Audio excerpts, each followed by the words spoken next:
All right, guys. It's enjoying. Good evening. Olaifa Matthew, Ayo Shote, Kemi, Agboma Wena, Queen Esther, Omole Mompi, Lola, Omoti, and Sheunhe. Those are the names I can say. Michael Abiodun, Udeme Linus, Hawaii. Again, Joko King comfortable. Evening shots, Lily. Sam, Ekaleo.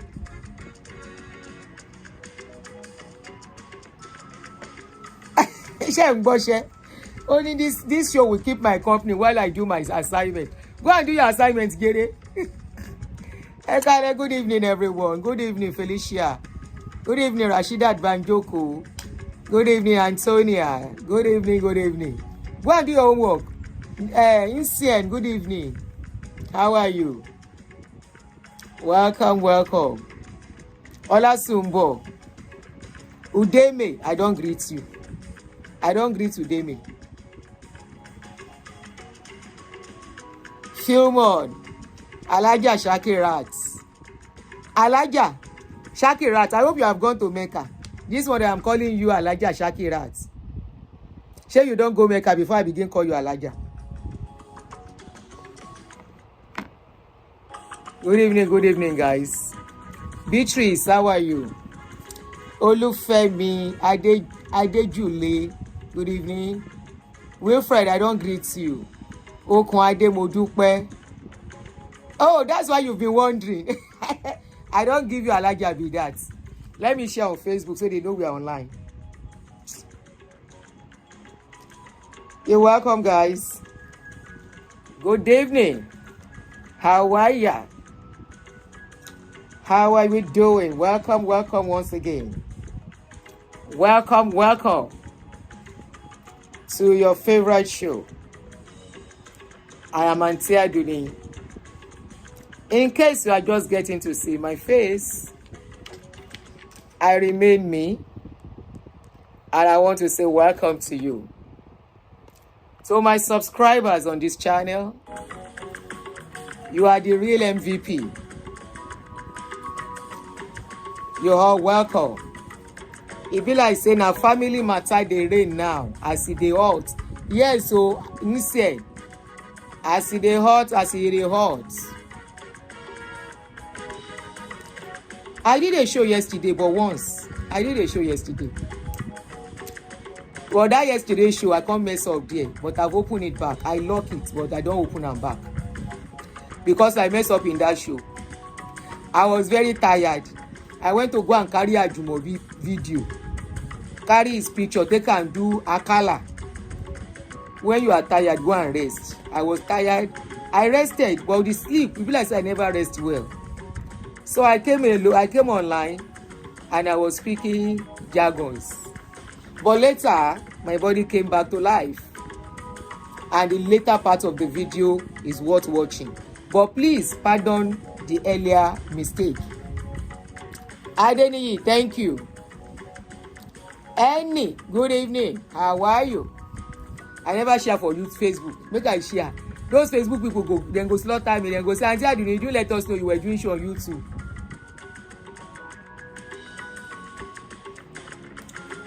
As it dey hot, then say they introduce another Pikin.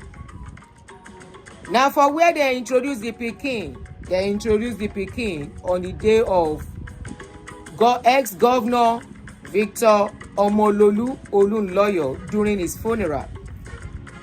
Who talk am? Na im Pikin talk am.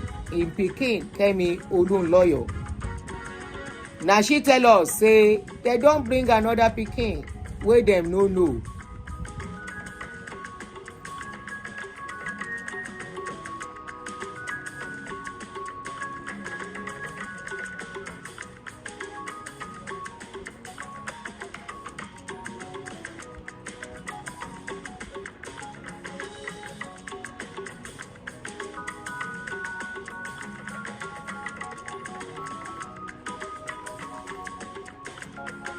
This is what they will say that what men do. Make I no say wetin the evil that men do.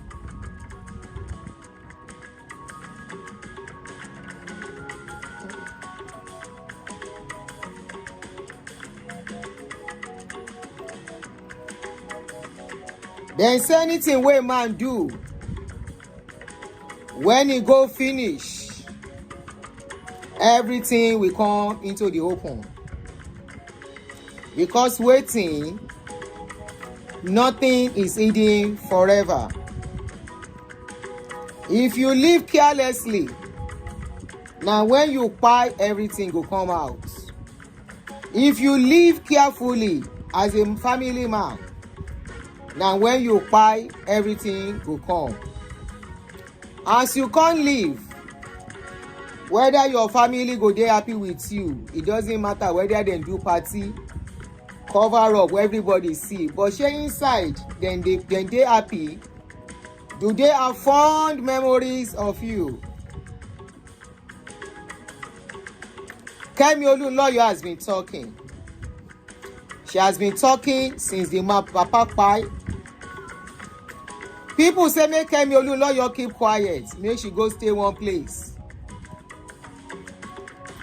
Kemi Olunloyo say they cannot shut her up. She say she must to yarn or tapia wey the amount finish.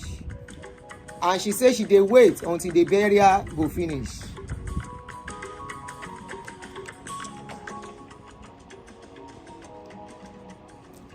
Who are we to tell her how to heal?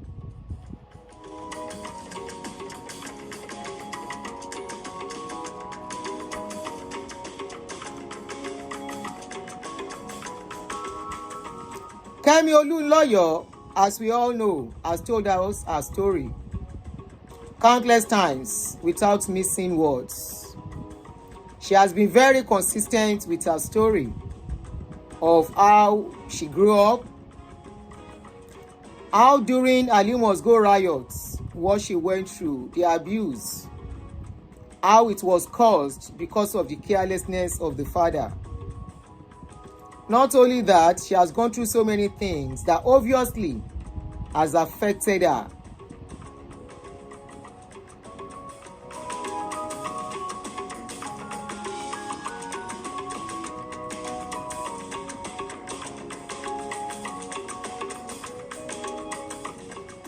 Some people talk say na every family get im own, but what you don't know is that some family own e worse pass.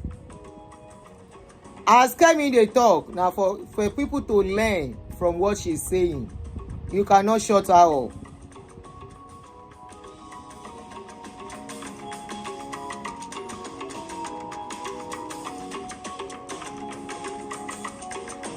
As you dey enter, please kindly help us to click on the like button.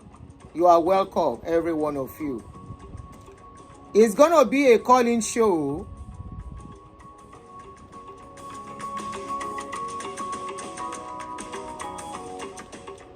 Kindly click a like on this video as you join us.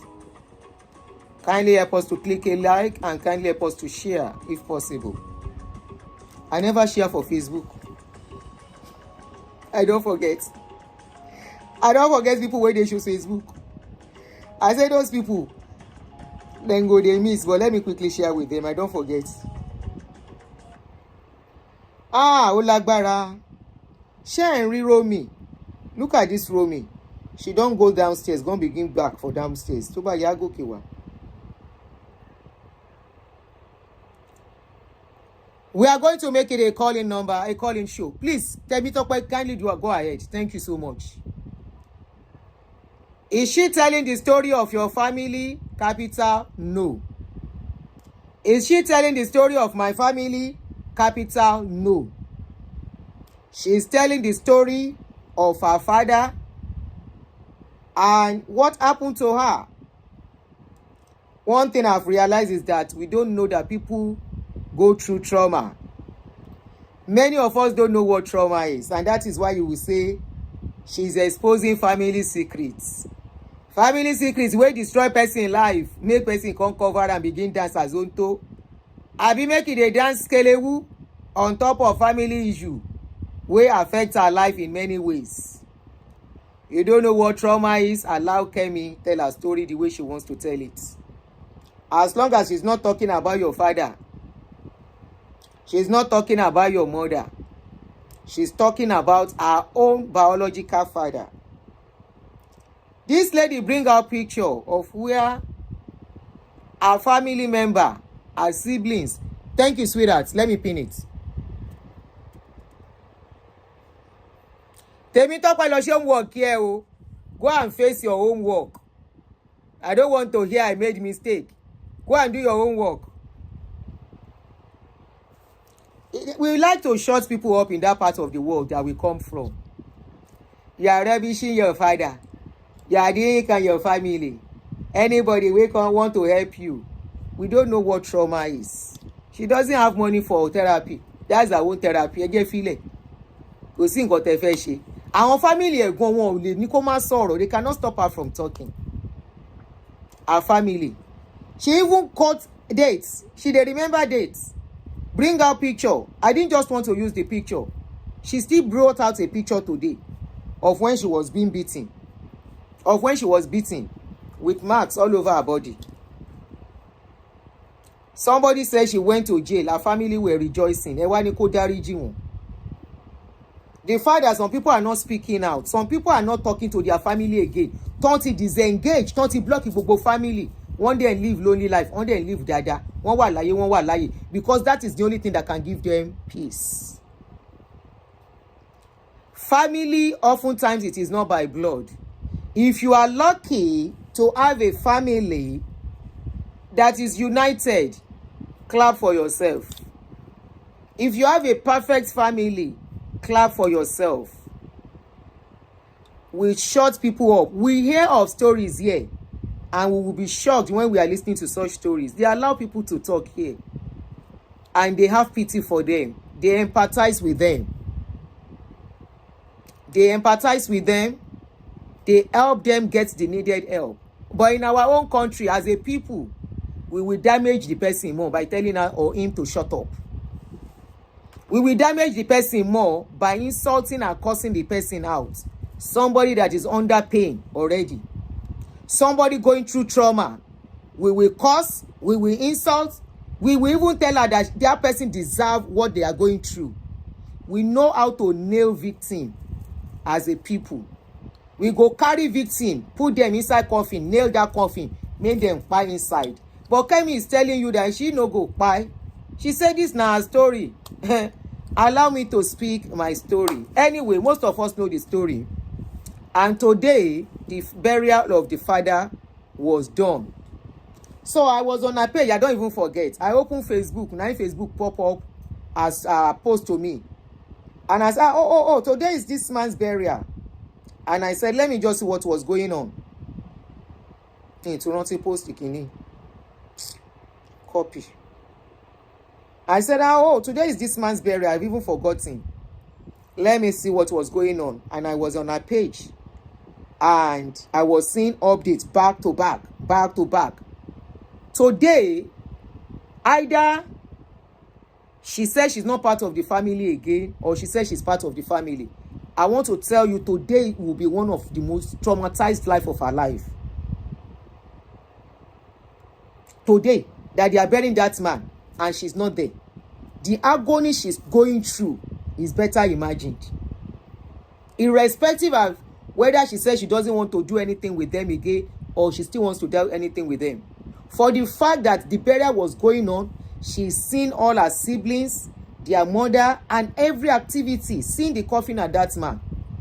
She's passing through a trauma as we are talking.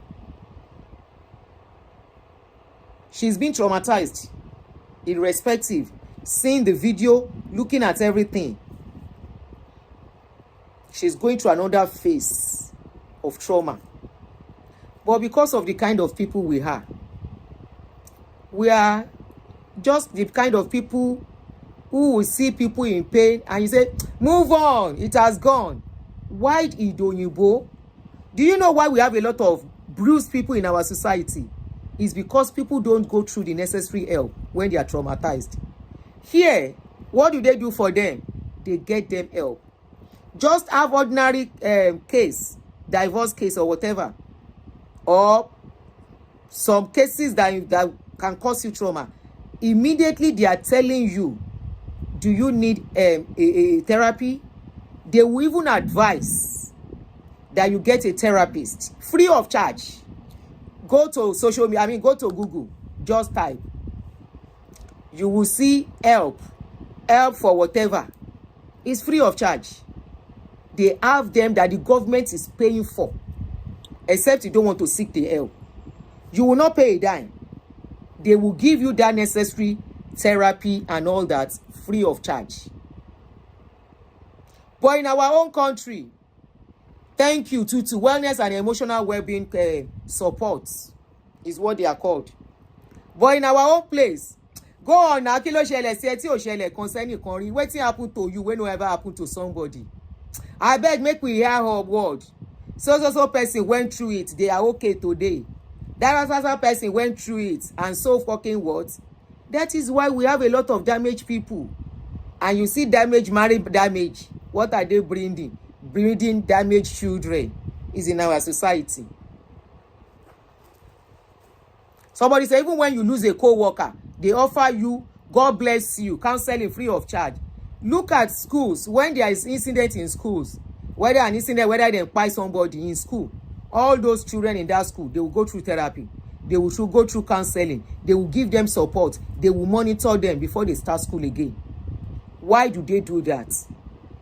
Can we start behaving like sane people? Can we start behaving? And you wonder some people who live in abroad, who will be like, what is it that you have not gone through? Some family are worst. So because some families are worst, remember this guy lady, before she went back, lived in abroad for a long time. She knows how things work. She said when she went back, it's a story to tell. Why do people write books? People in those days, when there was no social media, they sit down, they have a diary, they pen down every pain, everything, every joy they are going through. People hardly keep diary now. Their diary is now their social media something. Some may log the post when they write it, but some leave it.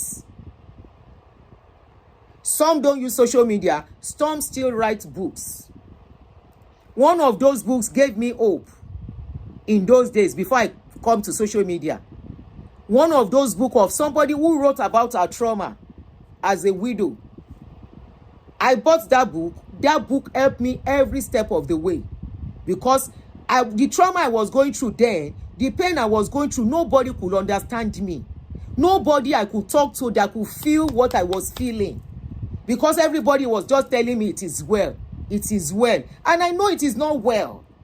Everybody was just telling me, so person went through it. They are okay now. I can't go on just like that. It's not working. I'm trying to. I was trying to. Today I would think I'm okay. Tomorrow I will see that I'm not yet okay. And it went like that for years. But everybody thought everything was okay with me. As at then, it was not. It is now I can really say yes, I'm 80% okay. Yes, I can say that now. As of 4 years ago, people who are following my page know I was not okay. I was not totally out of it. And that was 16 years after. Because I remember on 2 occasions, I tried to tell the story. I could not. I ended up messed up on that day. On those 2 days, 2 occasions that I tried. You guys don't understand what trauma is. You don't understand people going through pains and not seeking or getting the needed help. That's why you are shutting this lady up.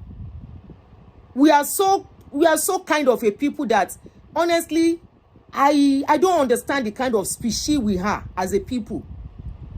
I try to understand, but I can't just understand why people would think somebody has gone through something as traumatic as this lady explained. She said over 20 people on her molested her in a day.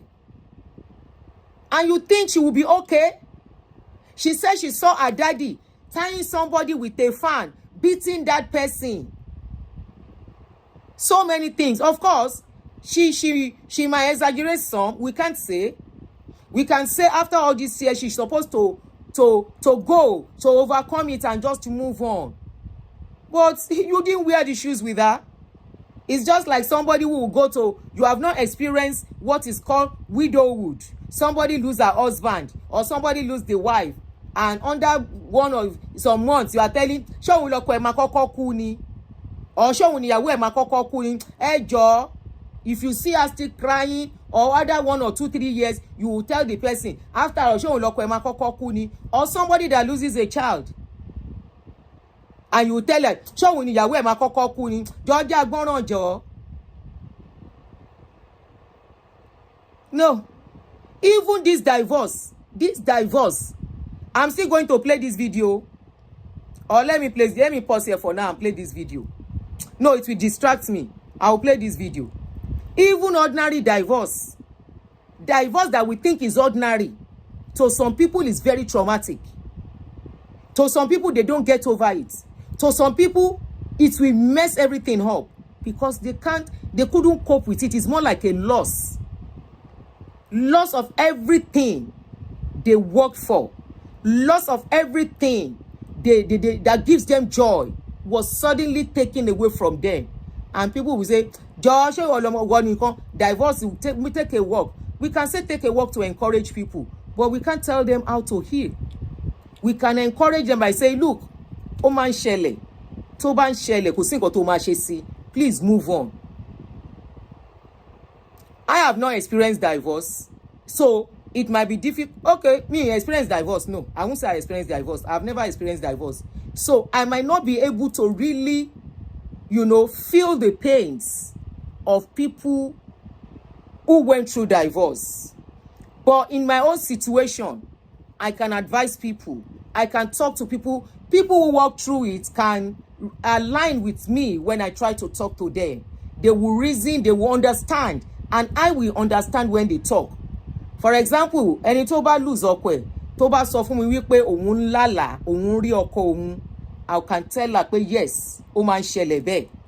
But if you have not experienced it, I can only use what I've gone through to as an example, so don't be annoyed that I'm using myself.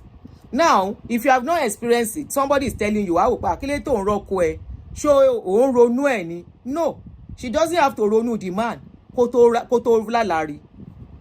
Or few days ago, àbíjọ́ wo last week, mo ìrírí ara lé bàbá àwọn ọmọ mi. Mo sọ fẹ́yàn kan, mo ní àṣọ pé bàbá àwọn ọmọ yìí máa tún yọjú sí mi léni pé mo rí lójú àlà. Bí ìgbà tó wá kí mi, tó wá kí wa, àjọ sọ̀rọ̀, àjọ ṣeré, àjọ ṣe, mo wá advice wa, ó ṣe àwọn nǹkan kan, ó ṣe. And that's how I often see him once in a while. Màá kàn rí lójú àlà ni, bí ìgbà tó yẹ pé ó wá bẹ̀ wá wò. It has been like that. Mo sọ mo nígbà kan mi ò lálàá rí mọ́. Mo dẹ̀ mọ period yẹn, mo mọ nǹkan tó ṣẹlẹ̀ ní period yẹn. Mo tún ti ń lálàá rí padà. So if somebody like that, somebody that is going through what I went through, come to me and tell me, and I will be able to relate and understand where she's coming from and what she's feeling. Bàbá tí yín wà ńbẹ̀ fún yín. Bàbá yín tọ́jú yín. Somebody like me has been talking about polygamy. Pé mi ò lè ṣe polygamy. And I know the reason why. You cannot tell me that I'm wrong for saying I can't do polygamy. If your own father did polygamy very beautifully, some other people did it woefully. Ọpẹ́lọpẹ́ ìyá tó bí àwa ìlú yìí kò jẹ́ káyé wa bàjẹ́. Ọpẹ́lọpẹ́ ìyá tó bí wa tó jẹ́ strong woman. Ló jẹ́ ká gbégbé ayé tá fi ṣe aṣẹ́wó. Tí tẹ́yà ọkùnrin ò bá yé wa jẹ́. Because she was there for us. She gave everything that made her a woman. She sacrificed everything for us. Ká má bàa wò ta. But some other people, ọmọ yẹn miss ẹ̀, àwọn ọmọ yẹn, àwọn ará àdúgbò a máa bá wọn sùn lórí owó tí ò tówó. We saw something like that nígbà tá à ń dàgbà now. Tó yẹ pé àwọn ọmọ tí ìyá wọn ò lè fapá ṣiṣẹ́, àwọn ọmọ tó ń tí ì tó nǹkankan, àwọn náà máa lọ ṣe kíní tó máa ra nǹkan wá sílé fún ìyá wọn. But we never experienced all that.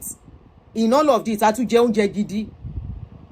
So mo mọ ipò ìyá, mo dẹ̀ mọ àwọn bàbá kan tẹ́ pé tíyàwó bá ti pọ̀, they just do anyhow and they mess up children's lives. In all of this, life ọmọ ló matter. In all of this, life ọmọ ló matter.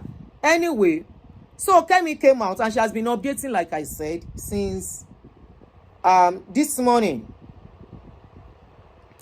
And I'm glad she locked her comment section because ó mọ̀ pé ẹni jẹ́ kóun gbádùn. And as usual, her comment section was locked. So her last post said, "See you soon. and she wrote up some thank you messages for people who encouraged her, because today is actually another trauma for her. Take it or leave it. Today is a serious traumatized day. No matter what, tí ò bá máa sọ, everybody wants to have a family to belong to.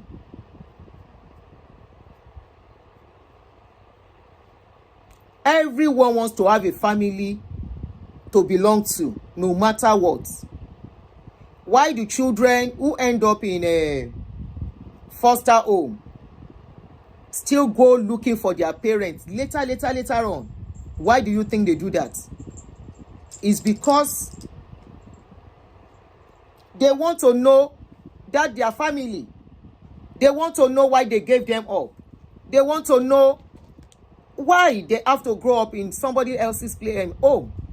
It's trauma. So she's been updating. She shows some pictures, cutting out some picture, mentioning some people. She said, my brother Chef Oshola Olunloyo holding Gadi's casket. I have touched his casket one last time. Now they are off to the graveyard behind the church. Ironically, my mom is in charge of selling plots at that cemetery. Daddy always shouted her down that she would die first. My parents, Sherry, remember today, earlier on, we were talking about the words that parents speak. That man will speak to the wife or woman will speak to the husband. Remember, we spoke about it earlier, that it can have a negative impact on that family forever. It can destroy that family forever.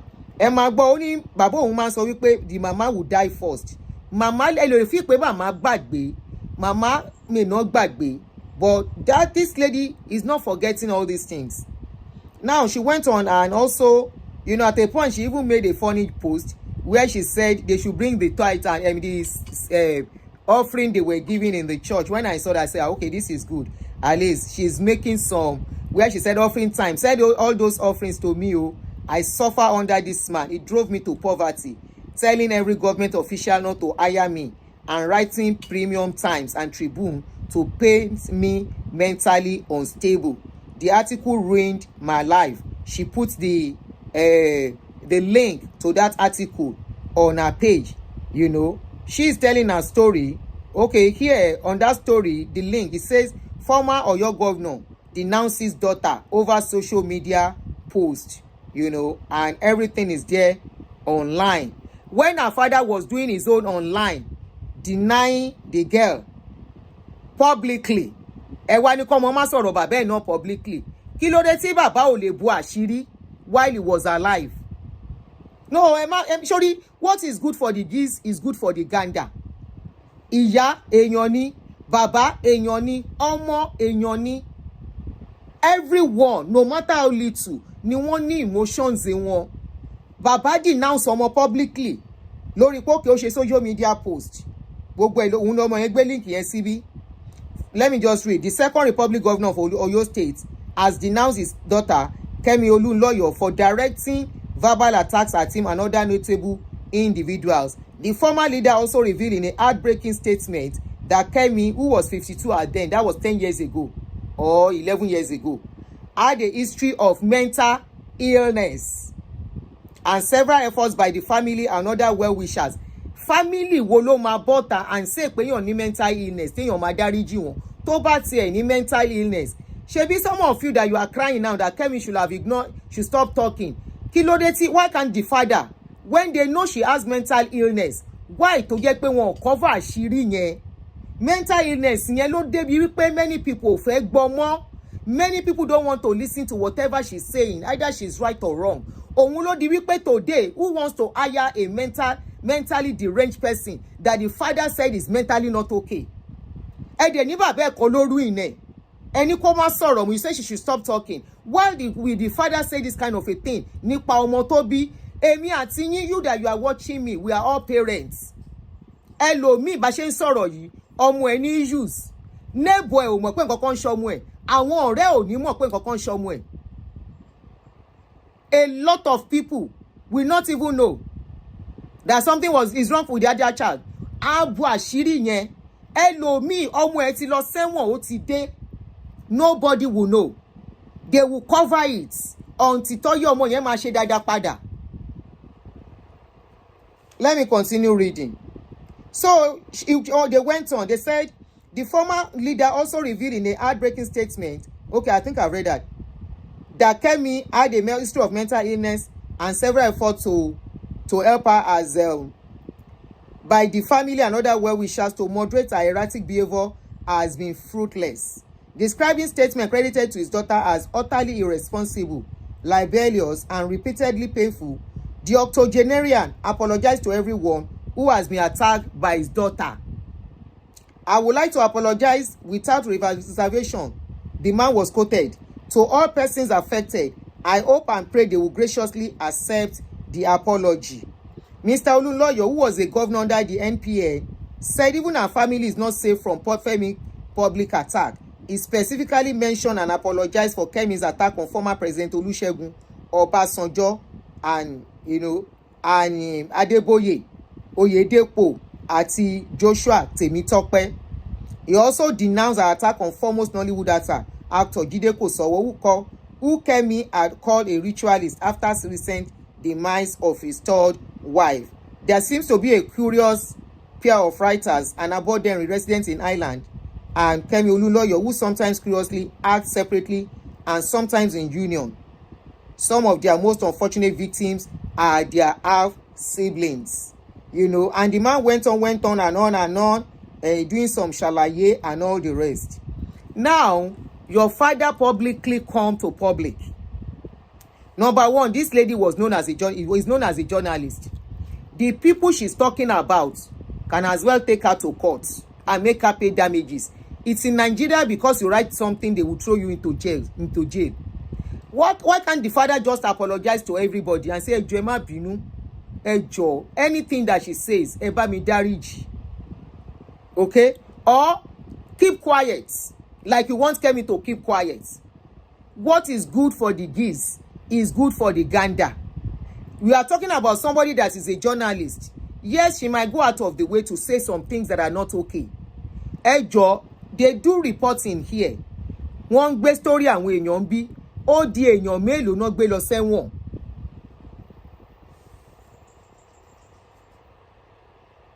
Somebody said the father had no option. Okay, if the father wanted to release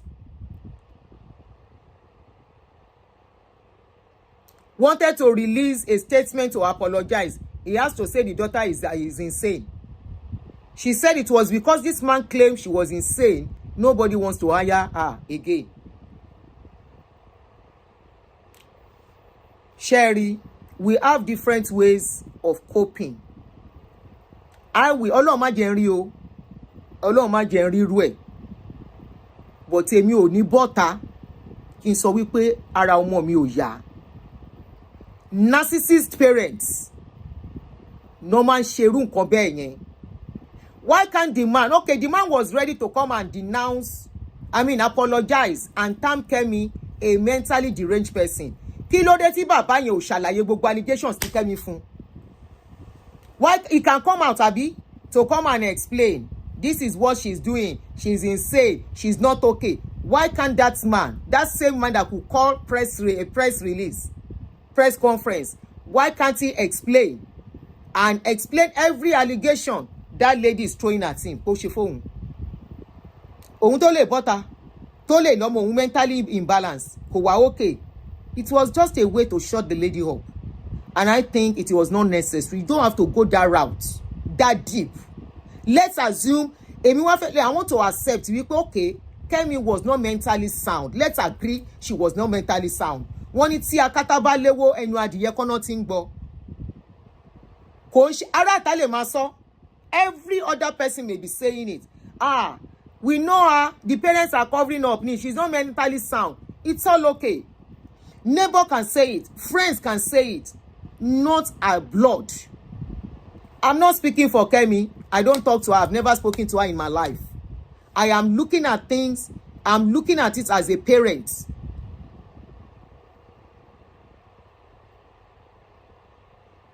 I am looking at her. I'm looking at the situation as somebody who knows what trauma is. I am looking at it as somebody who knows that some pains, they cut so deep. Shebelo ya wèrè. Then why are you mindful of her? Kí ló tẹ̀ ń bínú pẹ̀lú nǹkan tó bá sọ? okay, ó ya wèrè, then whatever she says ẹ filẹ̀, family ẹ̀ ló ń tí apart pẹ̀lú wèrè tó ṣe. Bàbá ẹ̀ ti sọ pé ó ya wèrè now, so ẹ jẹ́ kó máa sọ nǹkan tó ń sọ, but ó ń sọ ó dẹ̀ ń rí bẹ́ẹ̀. This is one of it.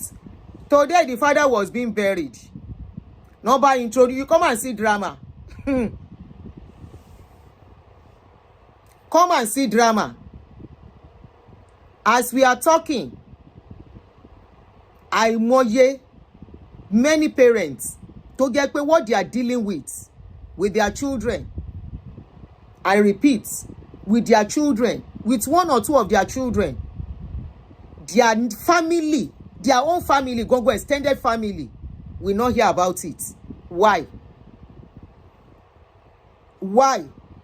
I'm just asking why. Kí ló ń pè ní parents?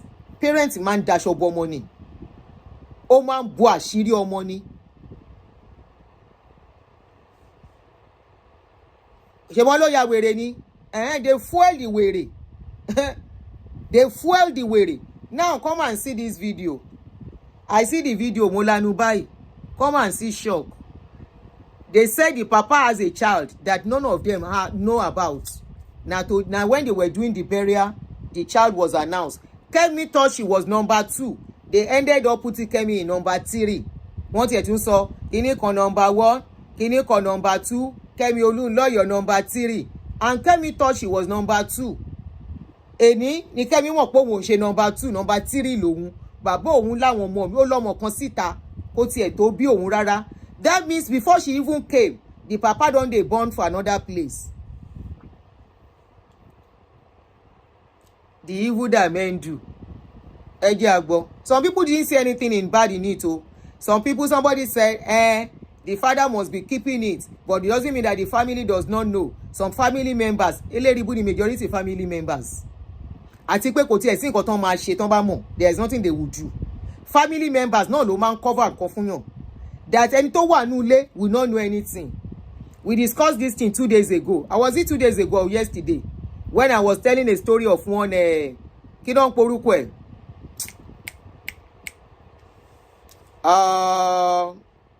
Somebody said, hey, did you notice that any child that is sexually molested in Nigeria get to fall into depression? Yes, Auntie Otoni, you are right.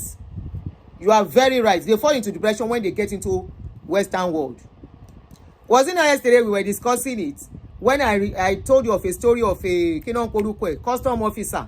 Ọjọ́ tó ń sin náà gbọ́ ọmọ mẹ́rin dé.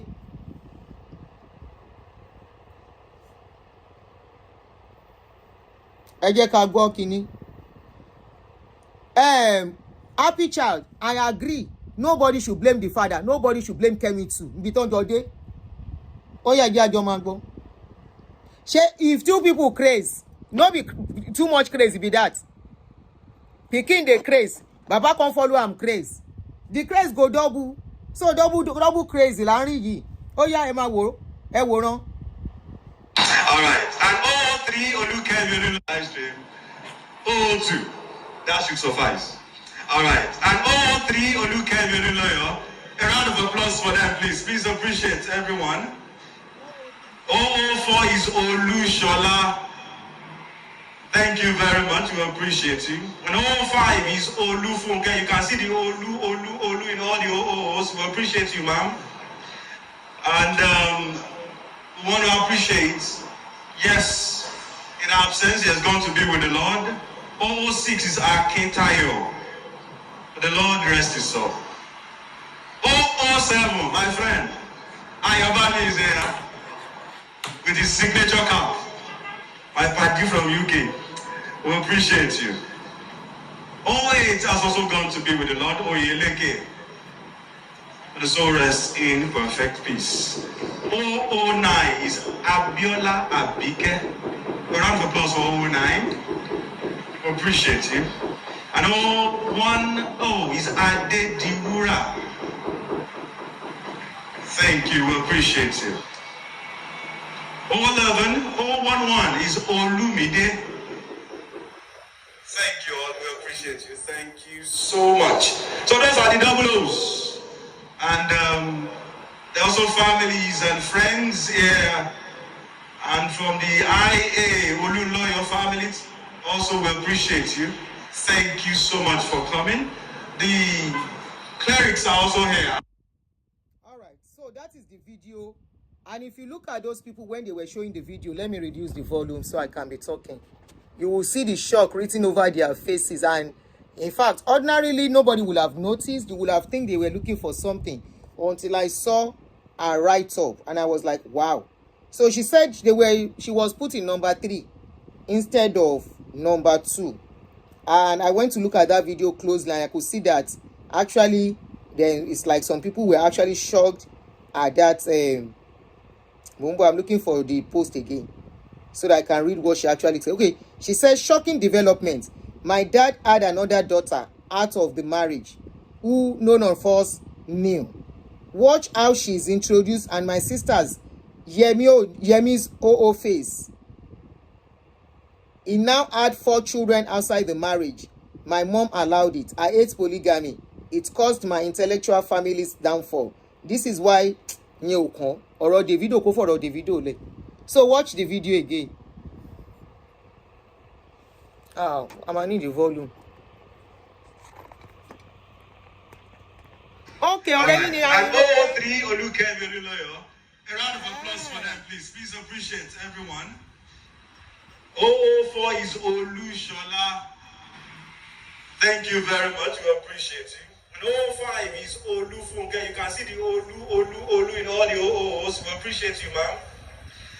And we want to appreciate, yes, in our absence, he has gone to be with the Lord. 006 is Akintayo. That's my friend. The Lord rest his soul. 007, my friend. Ayobami is here with his signature cap. My party from UK. We appreciate you. 08 has also gone to be with the Lord. Oyeleke. The soul rests in perfect peace. Oh, Lord, together in 009 is Abiola Abike. A round of applause for 009. We appreciate you. And 010 is Ade Diwura. Thank you. We appreciate you. 011 is Olumide. Thank you all. We appreciate you. Thank you so much. So those are the double O's. And there are also families and friends here. And from the IA Olunloyo'S family, also we appreciate you. Thank you so much for coming. The clerics are also here. So she posted this picture. Báwo mo ṣe máa ṣe tí ò ní affect kíní page mi o. Okay. You see this picture tẹ́ ń wò yìí. Ẹ̀jẹ̀ ló ń ṣàn yẹn o. Ó ní Bruce, ó ní kan nínú àwọn sibling òun lójú ìgò. Throw a bottle on her. Tó fọ́ òun lójú. And you can see one side of her face really swollen. Ọlọ́run má ṣe àwọn ọmọ wa ní ọmọ ìyá Awùsá. Oh yeah, man has always been number 3. Oh, Kemi has always been number 3 and she knows it. Gbenga, aka Kapo, is 3 months older than Kemi. Ẹ dúró ṣé mi ni mi ò get nǹkan tó kọ ni. Hold on o. Hold on. Mo ń bọ̀. Ó ní bí kan tó ti kọ Oh, sorry. She was actually referring to the senior sister. That the senior sister, Yemi, moved from 001 to be 002. So she's not talking about herself. Sorry, Auntie Minimota. Thank you for that. I didn't hear the announcement of 002. It was from the place I start. Okay, let me replay it here. Let me replay it on our page. I think when I was editing, I mistakenly cut off that part. Let me replay it. So she was actually referring to the senior sister. Or the second, I don't know who she's referring to as moving. Tani number 1. Kì í ṣe Gbenga, ó mọ̀ nípa Gbenga, ó máa ń sọ̀rọ̀ Gbenga now. Auntie Toyin, she's always talking about Gbenga. She's not referring to Gbenga. She's talking about the new lady that was introduced. This is the write-up. It's still on our page. Ẹ lè lọ rí ńbẹ̀. Mo ń bọ̀, mo fẹ́ kàbó. Mo ń bọ̀. I want to replay that thing. Maybe I cut off that part when I was trying to edit it so that Okay, this is it. All right. And all three Kemi Olunloyo. A round of applause for them, please. Nice to hear. 002. That should suffice. All right. And all three Kemi. Kò mú láti bẹ̀rẹ̀ 002. 002. That should suffice. 009 was the new person. Thank you very much. Wọ́n sọ ní 009. Wọ́n ṣàná introduce èèyàn kan. Thank you so much. So when I saw that 001, 002, I thought she was referring to herself. Thank you for the declaration. She knows Benga very well. She's always mentioning Benga. But she said somebody else was brought into the family. So it's the number 9. Thank you. A round of applause for them, please. Please appreciate everyone. 004 is Olushola. Thank you very much. Number 4, Appreciate it. Olushola. 005 is Olufunke. You can see the Olu in all the Number 5, Appreciate you, ma'am. Olufunke. Number 6. We want to appreciate, yes, in our absence, he has gone to be with the Lord. 006 is Akin Tayo. Number 6. The Lord rest his soul. 007, my friend. Ẹja àgbọ̀ àǹtí Ayobami is here 009 with his signature àti now. 10 làwọn ọmọ Rónkẹ́. My party from UK. We appreciate you. 008 has also gone to be with the Lord. Oyeleke. The soul rests in 008. perfect peace. 009 is Abiola Abike. A round of applause for 009. Abiola Abike. Appreciate you. Ṣabiola Abike yẹn ni 009. Is Ade Diwura. Thank you. We appreciate you. Okay. 011 is Olumide. Thank you all. We appreciate you. Àǹtí Thank ní mọ́tà you. ẹ pè wọlé. Ta ló wá ń rìfáàsì? And there are also families and friends here. And from the IA, Olunloyo families, also we appreciate you. Thank you so much for coming. The clerics are... So èwo nu wọn wá ní Abiola Abike is the new person. But somebody is saying Abiola number 9 is Ronke's children. Ní àǹtí ní mọ́tà exactly 10 and 11 ni ọmọ àǹtí Ronke yẹn ń gbà yẹn. So 009 yẹn ni àlejò. Ẹ rí wípé that one was not even called Olu something from the way they called the other ones. Remember this guy was saying everyone Olu. Ṣó ti yé yín? So and that Abiola Abike was not called Olu something. They didn't name the person Olu something. Maybe the father did not know on time too. Or it was not the one that named the child. Because every other child is bearing Olu, except that one. Clerics are also here. Nice to you. 002. That should suffice. All right. And 003 Olukemi Olunloyo. Olukemi, Applause for them, please. 003. Please appreciate Wọ́n ti everyone. pe Yemi àti Gbenga. So she is number 3. Who is Olushola? Thank you very much. We appreciate you. And 005 is Olufunke. You can see the Olu in all the O's. We appreciate you, ma'am. Olu, except that number 9. And we want to appreciate, yes, in our absence, he has gone to be with the Lord. 006 is Akin Tayo. Okay, Akintayo nílé ìyẹn náà ti ṣaláìsí. 007, my friend. Ayobami is here. Okay, yẹn náà ò ṣe Olu. But most of them are Olu. Àwọn initial one. We appreciate you. But the 008 has also gone to be with the Lord. Oyeleke. And so rest in perfect peace. 009 is bàbá yẹn go bímọ púpọ̀ ó lé 11 péré. Pẹ̀lú bọ́n ṣe ló ń ṣe ọmọ tó kò bímọ púpọ̀. Only 11 children. You know, born plenty now. Even some other people, not just the 009. There are so many other children. There is another child that was not part of them. Ọláìdé. Ó yá ẹ pè wọlé number láti pin nìyẹn. +1 240 351 9287. Ẹ pè wọlé. What did you see to this issue? But as for àwọn tó ń victimize the lady, ẹ dákun ẹ bá wa filẹ̀. Kò sí nǹkan tẹ́ fẹ́ ṣe sọ̀rọ̀ ẹ̀. Nígbà tí bàbá ẹ̀ ti ló ya wèrè kí wàá lẹ fẹ́ kó ṣe. The number to call in is +1 240 351 9287. Ó yá ẹ bá wa dá sí ètò. Help us to contribute to the issue. Maybe doctor kept 009 from his elder wife. So are you saying the younger wife will know about it? And she may not. Ó lè má mọ̀. About 4 of them. Oh, and that are not Olu. Okay. Okay. Ọláìdé. Ó yá, ẹ bá wa dá sí ètò yìí. Kí lẹ rí sí?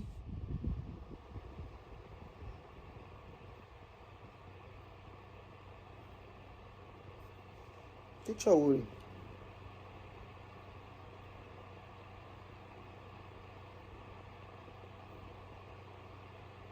Which is this? What is this?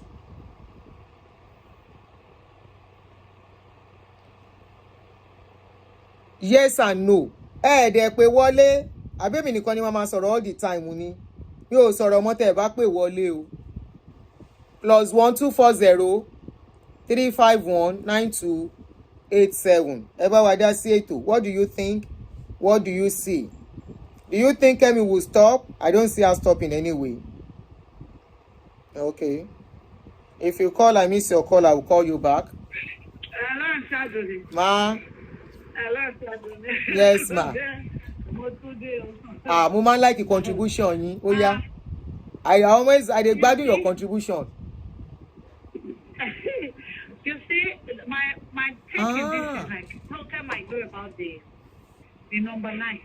Because the husband always tell her a lot of things. And Kemi, Yorubas are so sentimental. I will say something today. If everybody is against Kemi, I am not against Kemi. I am one of Ronke's very good friend from childhood. She understand. There's bound to be wahala. Some kids decide for their mother, which is normal in some places. So I don't have any animosity against Kemi. But who will go through what Kemi went through and doesn't have a shoulder to cry on that won't behave the way she behaved? Who? Auntie, Huh? can I ask you something, ma'am? Yes. The issue of that Ali must go incident, is it true? Yes. It is true. It is true. When the father knew about that incident, what did the father do?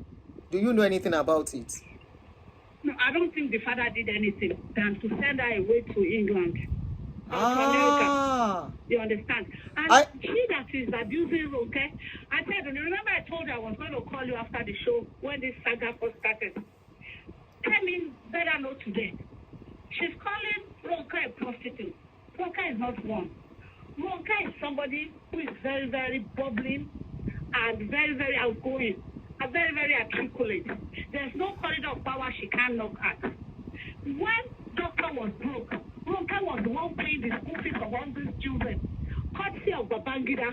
She will go into Babangida's office and beg Babangida for money. She understands.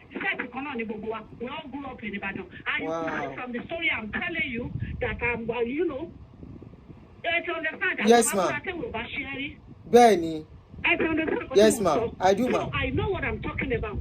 Kemi has her fault, but the father too has a fault. You don't come out and throw your children under the bus. Benny. Let me tell you that. Obi don't bash your money. Obi me a ripo mo munjale báyìí. I don't call you. Àwa pé mo yẹ sẹ́yìn pé kí ló dé tó lọ jí nǹkan yẹn mo mọ̀ pé wọ́n ló jí o. Kò ní kò bu ẹ láṣìírí bẹ́ẹ̀ ni kọ́ máa lọ ṣògùn sí ẹ lẹ́yìn. Kọ́ máa lu ẹ̀ pa. Lórí ìfẹ́ fojú sunkún ẹ̀. Kọ́ máa lọ lu pa. Jerry, I hate to say this. I think I will say I will just omit that side. Do you understand? So. Kemi's been crazy. Yeah, I want to omit that side. Okay. It's not something I want to say in public. Okay, ma. I could call you later and talk to you personally. Okay, ma. Sherry Kemi's case, it's like she's bitter. The mother wasn't there for her. The father wasn't there for her. At what age was she sent abroad? I think she was 13. 13. And instead of them to seek therapy for her, you know, they sent her away. And Yoruba people are, you know, they're always like, Emma de Kagbo, oh yeah, Bomora. And me, I say, instead of you people to expose the person, say, any you mama less on model, oh, she buy for model you, Emma, your customer, when you come out, baby, shed your tip by the buy. Benny. A speech in time saves 9. I tell my children, speak up. Even my house help, I'll tell them, speak up. Nobody has the right to touch you. Even our mother, ara to le wa na ọmọ ọ̀dọ̀ mi nínú ilé mi ma kọ́kọ́ já kù síbẹ̀ ọmọ lọ́mọ ni wọ́n ma já burúkú síbẹ̀ So ma wa na ọmọ mi lábẹ́ chocolate of ọmọ bíbí inú mi. So ma, at that tender age, ma. Better wake up now and smell the coffee. Support your children when it comes to some abuses. Auntie, My children are still saying it today. People, mommy, I want my teacher now only knows school. Tell us window school. We'll make sure fire teacher here. All because I live in America and I know what child abuse is. So many things is happening under our noses. And when she has the right to vent out her anger. She has every right. Because we have different ways of dealing with abuses. I am Ronke's very good friend. She knows who is talking. If she hears my voice, she knows me in and out. We know each other like the pants we wear every day. Ma, I want to ask you some question, ma. Can I? Sure. Yes, ma. The one you cannot answer is okay. I will understand. Now, my question is, when she was sent away at that tender age, was she sent to school or to live with a family member? She was sent to a boarding school. Kids have different ways of rebellion, being rebellious.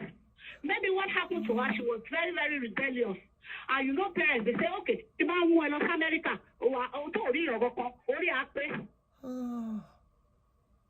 instead of dealing with the situation. Maybe after a while, but she was in boarding school. So, and Ronke paid through their colleges. Ronke, the doctor broke it. Ronke no so expenses.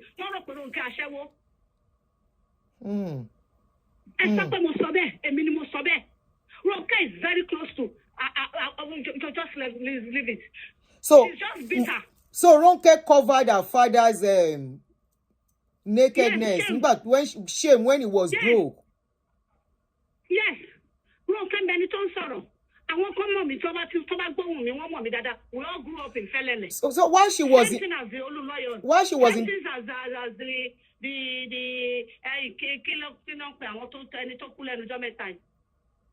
while she was that boarding school, ma, do they go to visit her to check up on her? Or she was just left there? I don't know, because my friend is not the mother. Okay. And she's not the father. So I don't know, maybe they go there to check on her or not. I don't know. And that's Ronke. Let me tell you one thing, Auntie Adoni. But she is now blaming. She thought it was the father because the father married me. Been in boarding house. All our parents, they sent us to boarding house in England when we were all little. Chengo. Yes, ma'am. Okay, and every one of us went to a private school in England when we were younger. So it was the instinct then. Yes, more like the case of Namabiri. For the parents to say, I'm in school, forgetting that you have to at least see to the welfare of the children. Maybe they are being bullied, maybe they are being molested in school, maybe something is happening to them that they can't talk about. So many things have happened in this America too that is coming to light now through the help of social media.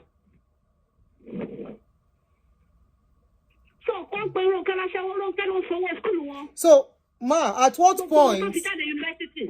Hello, Auntie. At what point did she become rebellious towards Auntie Ronke? I think when her second son came, when one of her children came, and they discovered, it was very late before they discovered autism. In the 90s, autism. Benny. It came to light in the late 90s. Do you understand? Yes, ma'am. In the early times, one regarded as mental illness. Benny, you are right. Benny, you are right. It came to light. So Ronke is very lettered and very, very, very exposed. She saw it because we have some doctor friends too. So they saw it and they said, oh, autism, and she told the mother that, autism. Then she took it. Auntie, I'll call you later. I have some things to tell you. If you can call me, I'll be happy. I will call, ma. I will call. Please call me. Can I ask you one more last question, please? Auntie? One more question. Last question. Mark, but last question. Do you know what the mother was doing in all of when the problem was going on with Kemi? Do you know anything about it? I don't know much about her mother. Okay. The only thing I know about her mother, not that one has gone on mama was burugo. You know, parents who fight all the time. Very toxic environment. So is it true that the siblings, Kemi siblings, beat Kemi? I don't know about that. It happened later after I've left. Okay, after you've left Nigeria. Ben, yes, Obama. I left home in 1976 in Motuado. Yes, Obama. Thank you so much, ma'am. Eshe, thank you so much. So I don't know about those. That's about 50 years ago, let's see, America. Ain't go in America. All right, I'll call you later, auntie. Mufu, I'm so interested in this case because I know it's a dysfunctional family affecting this lady. We all go to boarding school, even those. Our own case is kind of different. Remember, she had gone through some things, Ninanja, due to their father going to visit girlfriend. If you are following her story, she said they were supposed to leave Ibadan to go to Lagos State. There was problem in Nigeria then. So she said that was in the 70s during Olunloyo'S go time. So they were supposed to go early. They did not go during the day or something. The father now asked they should go and bring them late. And their mother was telling the father, I said, oh, till late. But he said their father doesn't like listening to anybody. And they said they should start bringing them.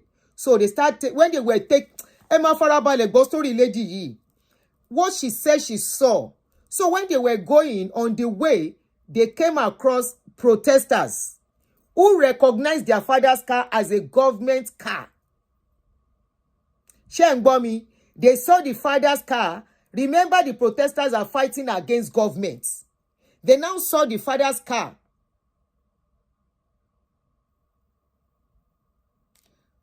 They now saw the father's car. Let me not read comments.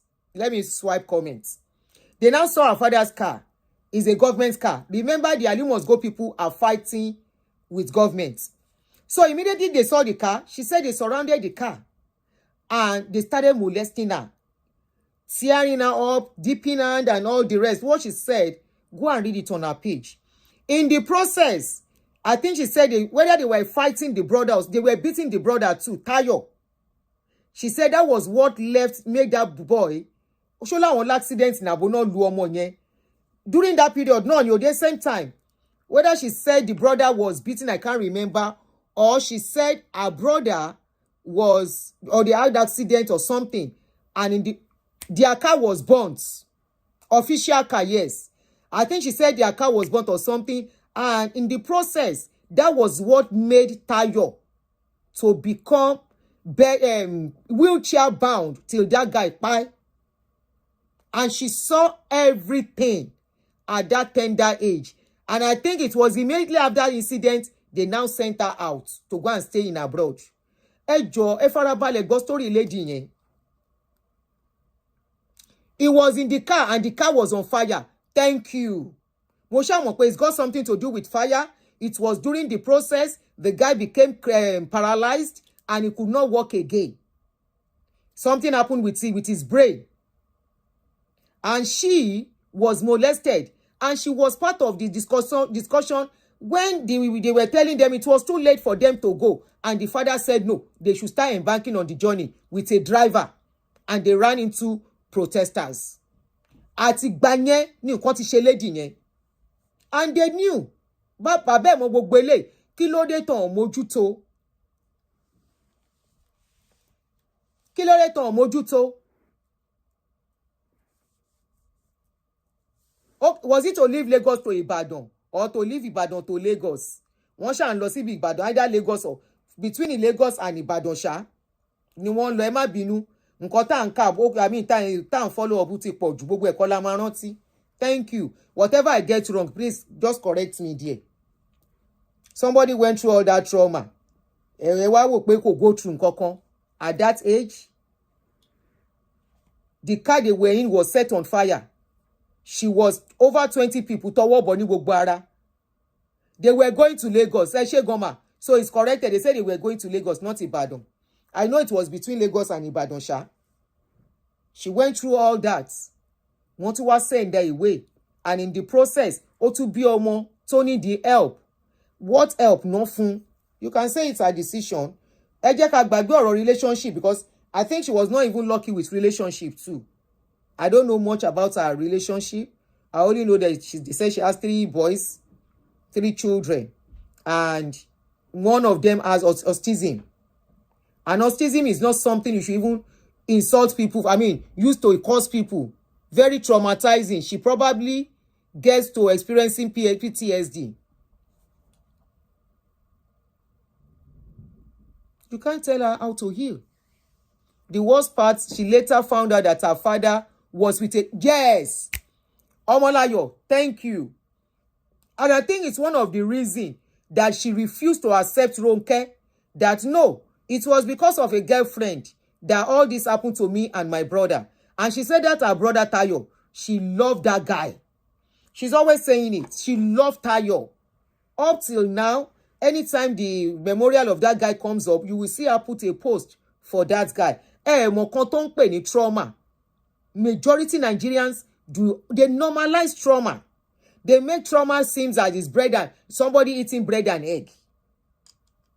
An average Nigerian will tell you trauma is part of life. It's normal for somebody to... No, it's not normal for you. Especially trauma that is caused by people who are supposed to be your cover.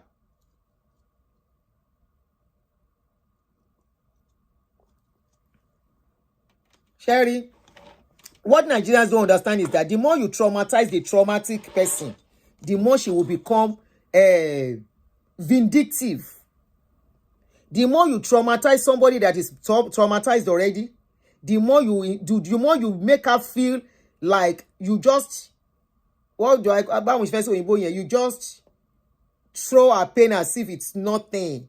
The more you do it for vindictive person, the more you worsen situation. And I think our situation are coming out worst. I mean, coming out, yes, worst, coming out more violent, coming out more not caring, was after the father came out to say she was mad. Àti ìgbà yẹn ló dàbí ipò tí wò pé ìwọ bàbá yìí wàá gbóòórùn ààrẹ tó máa fi kú ni. Ṣé bó ní mo mad ni, màá wá fi yé ẹ pé mo mad. Nǹkan tó ń ṣe fún bàbá ẹ nìyẹn. Go on. Immediately that man was announced that Popa, mo de so mo ní ton bá sin man nìyẹn, before Kemi can stop, yeah, máa wọlé. Kó tó lè stop. But the girlfriend the father was with that was not Ronke. Yes, auntie, we know. We know it is not Ronke. But she will just be like any woman tó bá ti rí, will be like the girlfriend tó jẹ́ kí nǹkan tó ṣẹlẹ̀ sí Táyọ̀ ṣẹlẹ̀ sí, tó jẹ́ kí nǹkan tó ń ṣẹlẹ̀ sóhun náà. Auntie, ẹ ti wà nílùú òyìnbó ti pẹ́. Many of us, we are exposed to most of these things now. Some people, wọ́n ní ẹni tí wèrè bá pa, tó bá pàyà ẹ̀, tó bá rí ordinary mechanic, ó máa sá. Ó normal. Somebody tó yẹ pé something, nǹkan tó bá ṣẹlẹ̀ síyàn sometimes, when you see something similar, God bless you, flashback. Any woman she sees outside her mom will be like any yẹn ló cause problem ilé ayé wọn. Nǹkan tó ń ṣẹlẹ̀ sí nìyẹn, because they didn't seek help for her. They thought it was she's acting out of she's acting out, is she the only child? Ṣó yẹ kó òun nìkan ló ṣe kinní ni? Ṣó òun nìkan ló máa kọ́kọ́ ṣẹlẹ̀ sí ni? Nǹkan tó ṣẹlẹ̀ sẹ́mi yìí tí mo lè fi sọ̀rọ̀ nsìn, ẹlòmíì ò ní, wọn ò ní opportunity. We heal differently and we handle pains differently.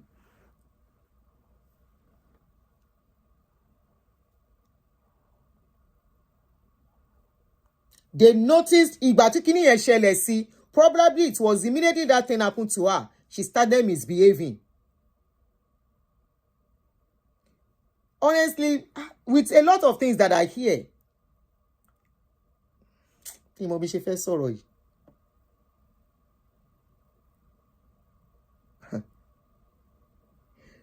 do you know, I don't want to say this thing because it's a true life story that pertains to somebody that was shared with me. I don't want to talk about it. I'm trying to see a way to say it and you relate more because it was shared with me in confidence and I'm not supposed to say it out. But is there a way I can say it? I can't put it together now. Tí ìyá Kemi ò bá kú, kán gbé sin, kò ní dákẹ́. I don't know how to say it. PTSD has led some people. How do I say this thing? Flashback. All the other children did not pass through what she passed through. They won't understand. They didn't see what she went through. They didn't see what she saw. Imagine in the midst of crowd, chanting Ali must go with weapon, suddenly come to your car, throw fire, and you thought you were going to pie on that day. Knowing your father made you go through that journey, not caring about your welfare because he was with a girlfriend. You guys do not understand what PTSD, flashback. Please go and read about it. Kelly, understand. And don't just normalize. Don't just, it's not normalized I should use. There is a word I'm supposed to use. Don't just downplay our trauma. Don't downplay our trauma. Don't downplay whatever she's putting out. Don't downplay whatever she's saying. She's talking from a place of pain. She's talking from a place of trauma. And until tí trivialize, until tí yẹ bá kú, òun kọ́ ló pa wọ́n, bàbá ẹ̀ kúkú darúgbó kó tó kú, tẹ́ bá lóun ló pa bàbá ẹ̀. Ẹ̀kọ́ ni kẹ́kọ́ ń bẹ̀.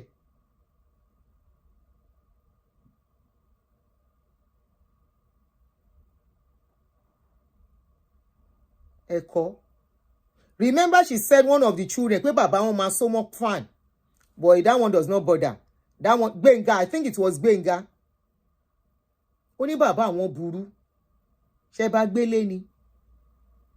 Bàbá tí ẹ lè burú kò can you forgive your own father?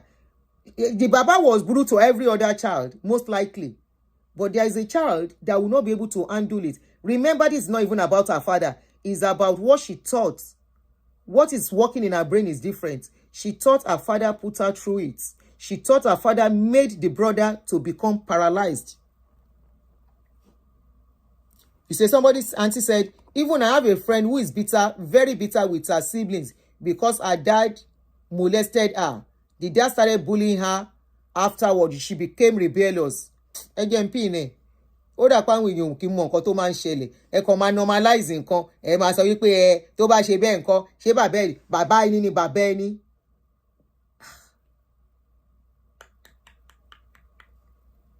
Sherry, attitude you as a people ngba mi tin ba wo, or probably èmi lè mi yàtọ̀. The way I look at things, láti ilẹ̀ dẹni. The way I look at things is too different. There are some things I feel, no, kò yẹ kó rí bẹ́ẹ̀. What did the father try to do? Kọ́rọ̀ tó dé stage yìí. You know, all these things, tó pé children will complain. Ẹni tó bá ṣe at this dispensation with their children, ibi tó máa ti bá rẹ̀ ò ní dá. Why do you think we have so many people going towards going towards Gabriel?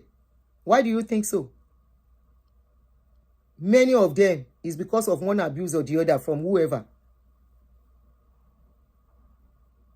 When somebody is called a parent, they are a parent for a reason. So you can abuse her from now till tomorrow. This is another pain again. Another child introduced. Nobody know. Somebody who said a comment, Timo Miss Lekon, that person said somebody stood up. Was it Tony? Tony, were you the one that said we should look at that video very well? That somebody stood up to go and bring the girl they were introducing.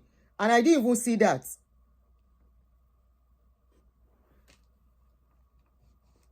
I didn't see it. Somebody said, Tony said, somebody stood up at that venue to go and bring that person they were introducing. You can imagine. Nobody know the person. And on that day, they are introducing the person. As old as the man was.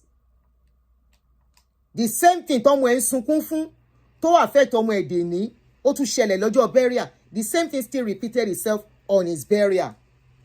Tell me how Kemi will not remember that the day that she had accident, that they molested her, her brother had accident and became wheelchair bound what he was doing on that day still repeated itself on the day the man was being buried. And some people are like, and so, àwọn èèyàn wa o. Sorry, the way I've been drinking water today. I have finished this jug. I have started with another one. Kọ́lọ̀ ń jẹ́ ilé sùn lálẹ́ yìí, kó má jẹ́ tọ̀ ni máa sùn throughout. So it's 1.5 of this jug I have taken today. What is the square size? Kí ni lítà ẹ̀? Kí ni lítà kí ni bo ni kí ni ẹ̀ wà?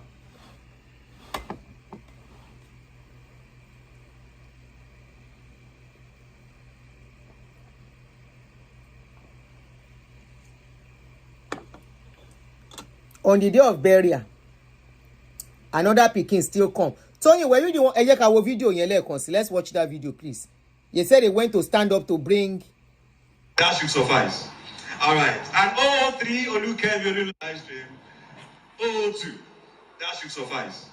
All right. And 003 Kemi Olunloyo. A round of applause for them, please. Please appreciate everyone.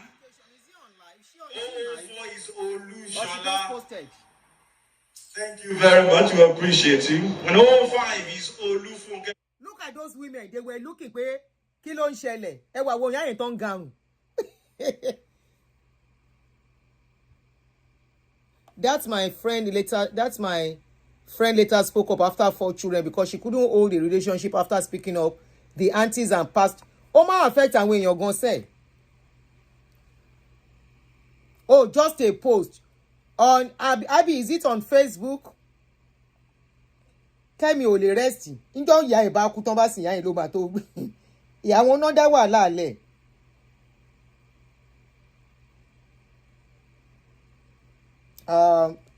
They didn't seek help on YouTube. Okay. They didn't seek help for her when they were supposed to. Ọmọ go through nǹkan bẹ́ẹ̀ yẹn wá darí ẹ̀ lọ sí body house. Níbi tí ò ní rí yín mọ́. Kó má bàa dọ̀tí yín. The dirty they want to hide. Mi ò jẹ bread. The dirty they want to hide. Look at the time the dirty is now coming out. The dirty they should have handled and sought out long time ago. Okay, yes, one of the brothers stood up to welcome her. That means some people knew her. Àwọn kan mọ̀, àwọn ò dẹ̀ kan òun kan ò mọ̀. Let me see what she posted on YouTube. Ẹ jẹ́ fi Kẹ́mi lẹ̀. He has her own way of feeling, no. Kò sí nǹkan tẹ́ fẹ́ ṣe sí o. Àwọn family ẹ̀gbọ́n mọ̀ pé àwọn rajà.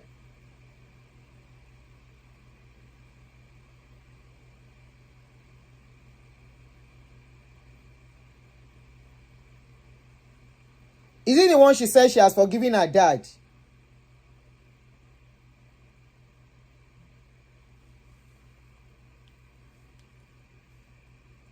Parents are supposed to be protectors in this case. They were not, exactly. Not only protectors, they were supposed to be there, to listen to her, help her, heal through, apologize. Apology. Many Nigerian parents, and average Nigerian parents, especially in those days, maybe now, Nigerian parents do not apologize.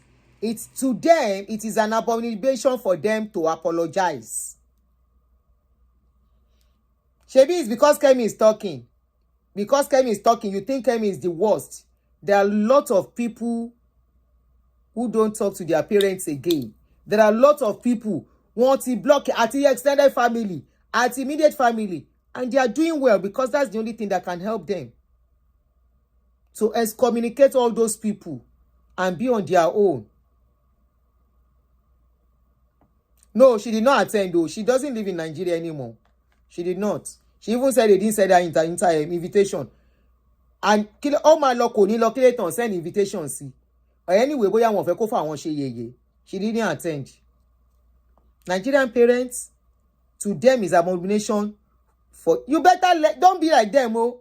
You see this Gen Z generation. This is the lesson we are learning from here. This Gen Z generation, especially at this era of social media, make it not be 10 years time. Your own story will be worse than Kemi's own. Because if you do anyhow for some children, they will come, open TikTok, I open Instagram, open Facebook, and begin to tell your story. How you do this, how you do that. You better, if you know your children are complaining, if you know one or two of your children, there is something wrong, you better stand up to your responsibility and seek help as a parent. Seek help. Mo ń bọ̀ ní fóònù tí ń ríngì o. Mo ń bọ̀ o, please o. Èwo ló ríngì? Olè ló ríngì. Mo wà lórí show o. Ṣé fẹ́ dá sọ̀rọ̀ ni? Ṣé kí n gbé wọ́n ti gbé kúrò ni? Ṣé kí n gbé sí speaker?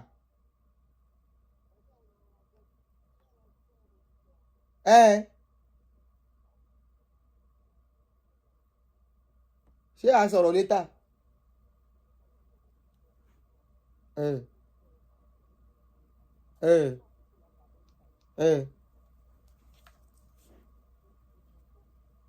Okay, mo ń gbọ́.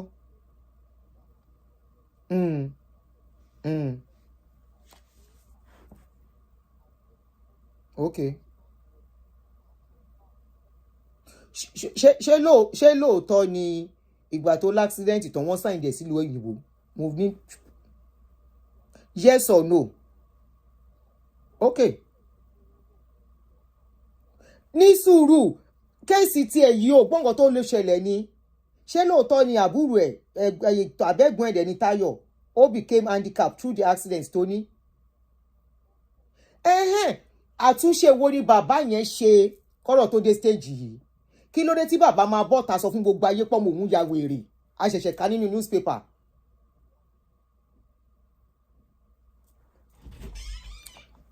Mo ń bọ̀, màá kà síta fún ẹ. Bàbá yẹn sọ ní 10 years ago lóní ní Tribune. Why tó máa sọ? Ó ṣe ọkọ mi. Thank you. Tó dé láti Canada, ó ń bú gbogbo èèyàn, okay? Ṣé bàbá ẹ̀ ló wá yẹ kó sọ wípé ẹ má dá lóhùn o, èrò àrò ní o, à ń tọ́jú ẹ̀? Ó sọ bẹ́ẹ̀, mo ti kà jáde ń sin náà. Ó kà ọmọ yẹn. Olùṣọ́ pọ̀ jù. Dúró ni mo fẹ́ bẹ̀rẹ̀ one question, ò ní rírú ẹ̀ o. Ṣó lè sọ̀rọ̀ ẹ̀ nípa ọmọ ẹ̀? Àwọn ọkùnrin ni ó dàbọ̀. À sọ̀rọ̀ later. Ó dàbọ̀. Ìyá Kẹ́mi ò ṣe bọ́ọ̀tà kó wá sọrú ẹ̀. Ipò mo òun ya wèrè. Má bínú o, má pè ẹ́ later. Má pè ẹni tó pé kó tí mo miss call ẹ ní sùúrù o.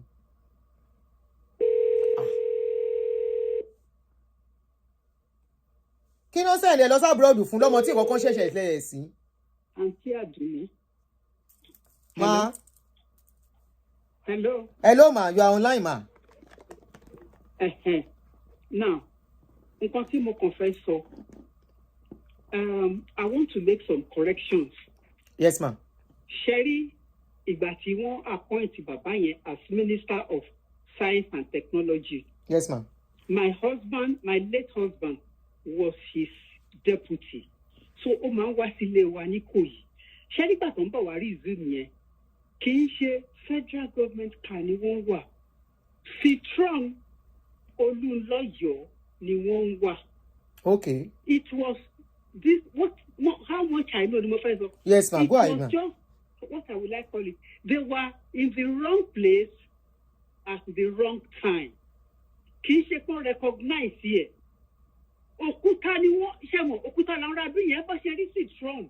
You know, Citron attract attention. Was an expensive car then, yes. Wọ́n ju òkúta. Unfortunately, ó wá lọ land lórí ọmọ yẹn. Ṣé nítorí tí Kemi wá ń sọ pé wọ́n rèpù wọn ṣe, èmi ò ní sọ nǹkan tèmi ò bá mọ̀. Mi ò ever gbọ́ rárá nípa ẹ̀, mi ò ní kó rọ́ fún yín. Kò ní pé wọ́n ní RAP òun mà. Ó ní wọ́n ja gbátá òun, wọ́n tọwọ́ bò òun lára yánmọyànmọ, òun ní stitches.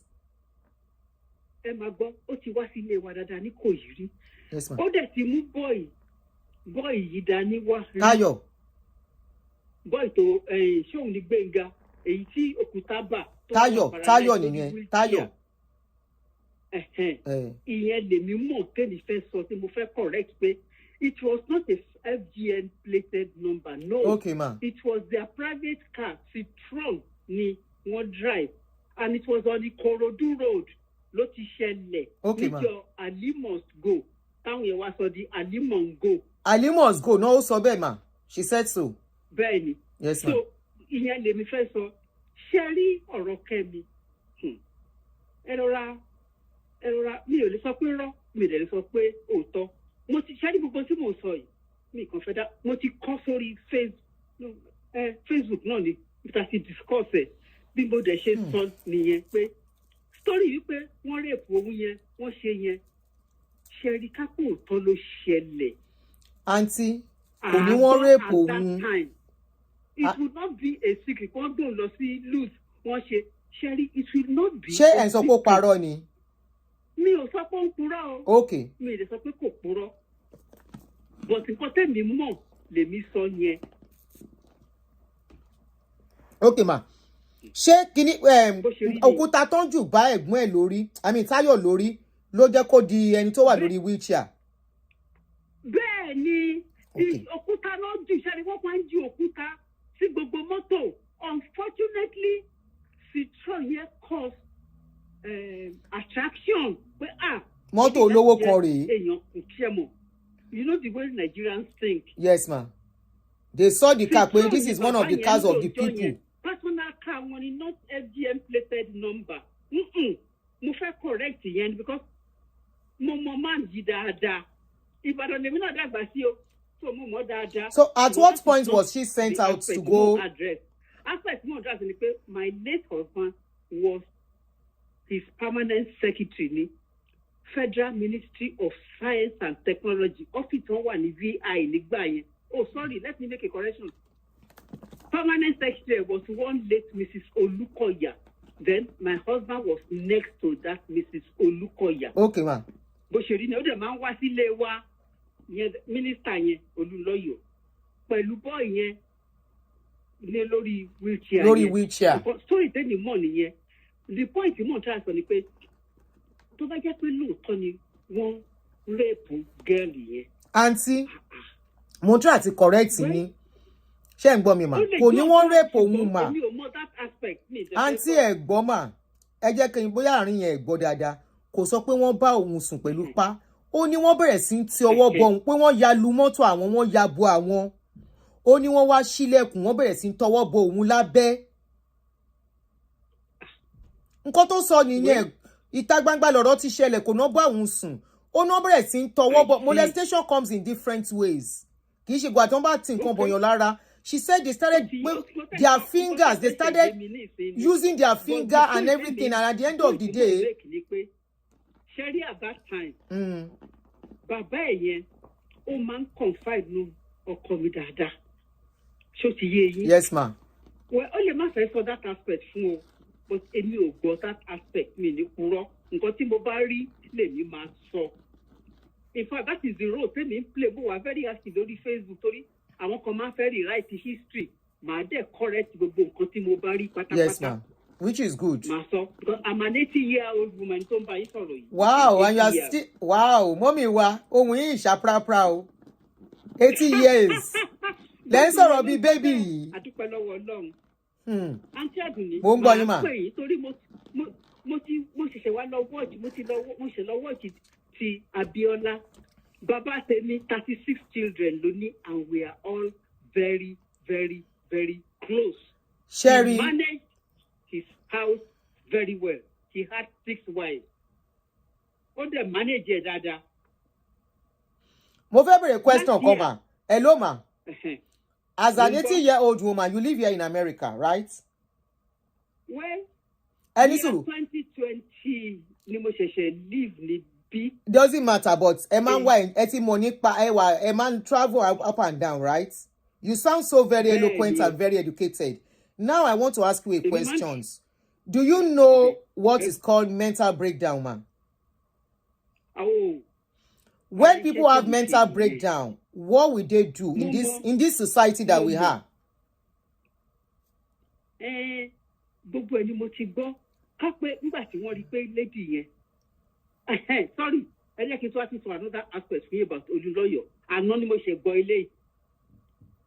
I was discussing with one lady wọ́n sọ pé lady yìí ẹni méjì ló ní as boyfriend Olunloyo and somebody Olúwẹ̀ṣíwàláyé very popular man all over the world ní ìfẹ́ dárúkọ bá ti dárúkọ wọn mi tí mò ń sọ mo wá ní lady wá wà at a loss at ẹni tó máa choose unfortunately ó wá sọ pé òun ò ní choose Olunloyo pé Olunloyo ò dynamic tó Olúwa sọ fún mi pé ó mọ̀ mọ́ lo the word not dynamic mo ní kí ló mean pé ó ti realize torí Ìbàdàn ní lady náà dàgbà sí ọ̀dọ̀ Ìjẹ̀bú ni pé ó ti gbọ́ pé ní family Olunloyo wọ́n ní mental bó ṣe lò ó ni mo fẹ́ sọ yìí mo sọ́ọ̀rì pé wọ́n ya wèrè ń bẹ̀ bó ṣe sọ nìyẹn àná lánàá mo ṣe gbọ́ ilé yìí mo kàn ní kí n sọ ilé yìí fún mi. There is something that runs in the family.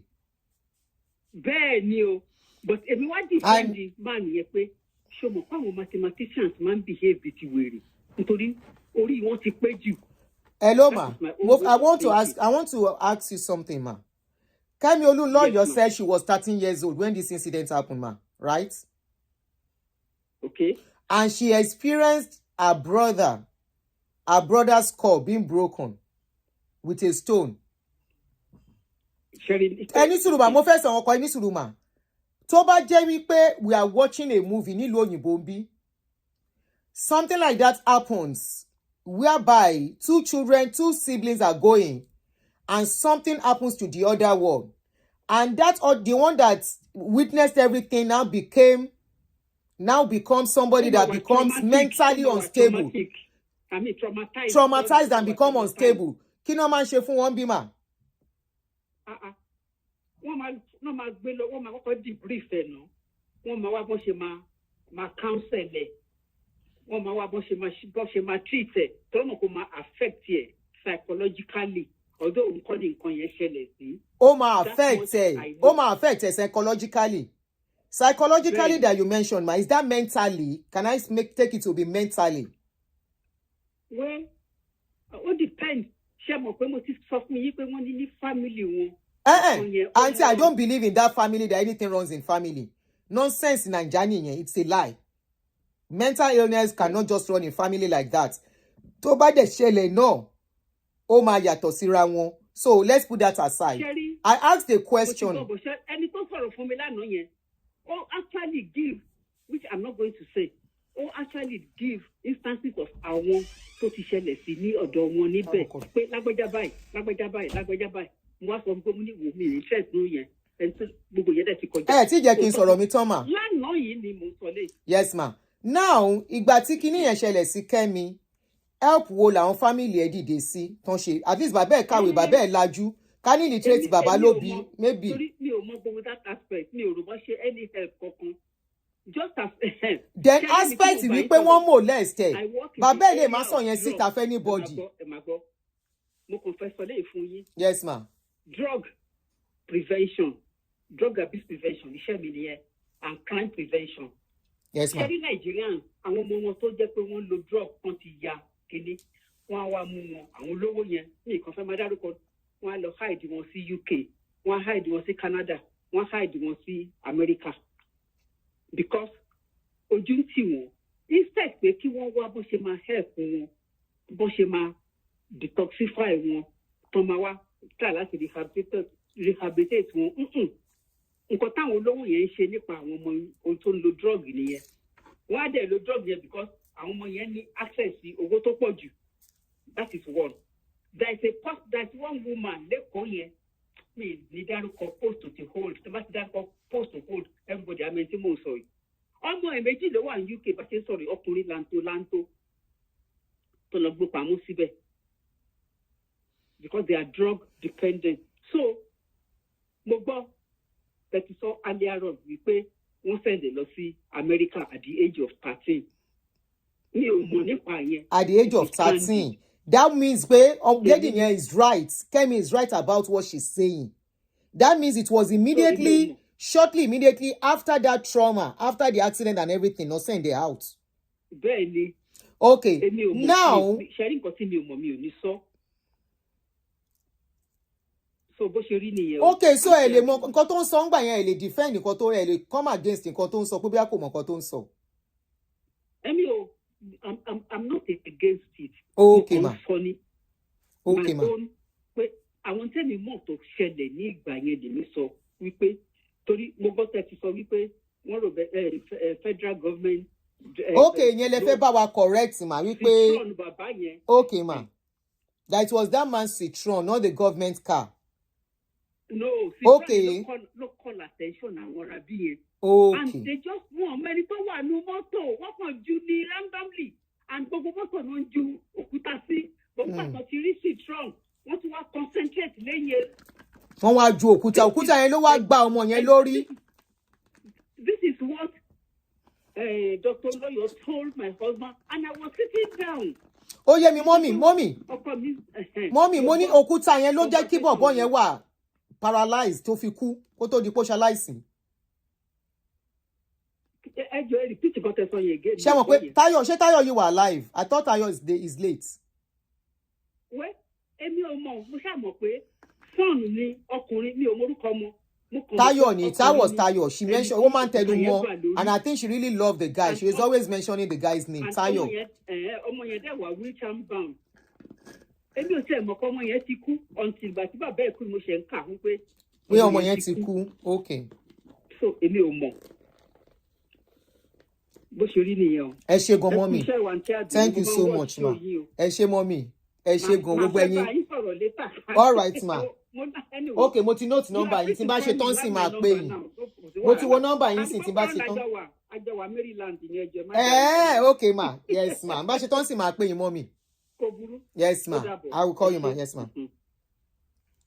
So she tried to tell us that the car was actually, for those who don't understand Yoruba, that the car they were taking was not actually a federal government plate number car, that it was a Citron. Citron in those days used to be one of the car for rich people that they were driving in. That it was true that a stone was thrown at that car and that stone landed on that boy's head and that caused the guy to be paralyzed till a pie. Kemi was also in the car. So it is only Kemi, the father, the mother, and most importantly, Kemi, that can say that story. She was the one that witnessed it. How many of you remember one Indian movie, I can't remember the name now, that all of us watched when we were young, where a child experienced a trauma and that child the child was trying to speak out and the child suddenly, was it a Indian movie or action movie or drama? I can't remember. And that child wanted to speak out and that child became dumb from the shock. The child was trying to open his mouth to speak what happened and that child became dumb. I don't know if it was dumb. I don't know if it was a drama or Indian movie or I can't remember now. You know, Cherry trauma. Maybe if you have not gone through trauma, you can downplay whatever she's doing. If you have not gone through some pains in life, you will never understand. You can say the father tried for her, the father put her in secondary school, the father put her in a university, the father gave them money, she's well over pampered, she's over this. Money sometimes can never buy that love that a child is craving. That love, that understanding. Not all children know, but some people have such children and you may not identify on time. Why do some children go into smoking what they are not supposed to smoke? Rich people's children. The father is sending money. The father is doing this. The father is giving a lot of things. The mother is giving money. But that child, something is lacking. Before you know it, but he must pay àkẹ́bàjẹ́ ni, àkẹ́rà ni, ojomo lójú kòkòrò ni, ojomo tí ò appreciate the effort to parents. What do you know is lacking? To someone yẹn di nǹkan tó sọ tó dì. Because there is no child tó máa kọ́kọ́ that you give birth to that will say this is what I want to choose to be. I want to be a bad person. I want to be the black sheep. I want to be kini kan nínú family. Something most times lead them to. But that is why here, when anything happens, they will start searching, investigating that child, the growing up. Ẹni yẹn ti lè dàgbà o, kẹ́ni yẹn ti wọ 60 years, they will start tracing the roots from foundation. Who gave birth to the child? What happened when the child was growing up? What happened to the child when the child was growing up? Who are the people the child lived with? They start looking for answers from such times. We are talking about, it could be like 30, 40 years ago. Why they ma lọ káàkiri, wọ́n ma investigate, wọ́n ma béèrè questions. Why do you think they do all that? You can say the father has money. After all, many children were having when she was young. But do you know, why do you think they say the rich also cry? Do you, Hebrews children, Hebrew, no? You know Hebrew family are many. This one that has 3 girls, Gloria, all those big girls, those girls that were on the big side. I once watched their interview, and one of them said she regretted being born into that family. Mo wo interview yẹn around 20-something years ago. Then we were still using all these TV that are box TVs. I watched the interview, and that lady said if there is one thing she regretted, they said, can she mention one thing she regretted? She said she regretted being born into a rich family's house. And they asked her why. And she said a lot of things that many of us are envying, not knowing wípé she wasn't happy. And she said not only her, all her and her siblings, they would have preferred to be born into an ordinary family. Why we think money is everything? Why do you think if money is everything, the father is paying her school fees, the father's pamper, she has a staff boss, she has a special car, they have driver. Why do you think with all that, children of the rich are the ones that are found mostly níbi tán ti mu gbáná? God bless you, Delvina Hebrew. Thank you for remembering. Tán bá níbi tán ti mu gbáná. Tán bá níbi nǹkan tí ó yẹ kán ti bá wọn. Mama called now. Mama said many of these people, they cover it. Àwọn ọmọ wọn ń yàyàkuyàjú, but wọ́n ní owó àti cover ẹ̀. Not only owó to cover it, they also have money to give the children to continue to behave like everything is okay. Meanwhile, everything is not okay with them. Money is not everything a child wants. Money is definitely part of it, but it doesn't make 100% what a child wants. To give her a balance in life. If money is everything, why is it that once we give money to children, then we can say we have done our part and that's all they need? No. She went through trauma. She went through the pains herself. Nobody can tell her story. No her family. You cannot tell her story because families, they cover a lot of things. Especially when children are still young. Is it not in this our society? A father will be sleeping with his child. I still saw a story to that effect today. It's very rampant among our people. And they will say they will keep it in the family. And that is how that child will grow up. Thinking until that child, somebody mentioned something that did I notice that once our people relocate abroad, they understand what they start feeling depressed when they remember all the things they go through. Because once they get here, they see how they handle it here and they wonder, why did I have to go through this? And everybody normalize it for me. Everybody makes me feel it's normal. It's okay to be abused because they are my parents. It's okay for me to go through what I went through. Some, àbúrò bàbá wọn ló máa bá wọn sùn steadily nínú ilé. And the parents we know, they will say we keep it in the family. After all, a gbọ́dọ̀ jẹ́ kí kò ní dá fúnrú ẹbí bẹ́ẹ̀ yẹn. Kẹ́bí má bàa dàrú, tá ń lẹ bí òfò. And you think that child one day kò ní rebel,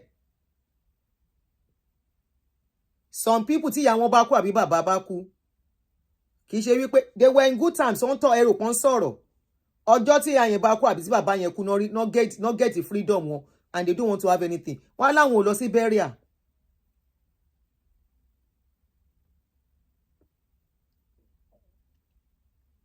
We cover what is not supposed to be covered. And we make it a normal thing. It's one of those things. Ayé ò gbọdọ̀ bá wa gbọ́. Táyé ò gbọdọ̀ gbọ́. Did you try to seek help? Fẹ́ni tí kíní yẹn ṣẹlẹ̀ sí. Do you even apologize? Pé má bínú. Ìgbà ìmọ̀ ni. Olóhun tún dé. She came back. She had problem in America. Either she caused it or not. She came back.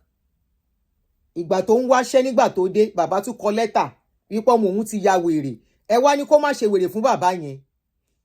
Òun ni mo kà yìí now. Let me read it again. Why would the father call newspaper press release press people and be telling them pé ọmọ òun ti ya wèrè? Lẹ́ni tó ń wáṣẹ́ tó ní problem labroad tó ń deport. Abode no, self-deported herself.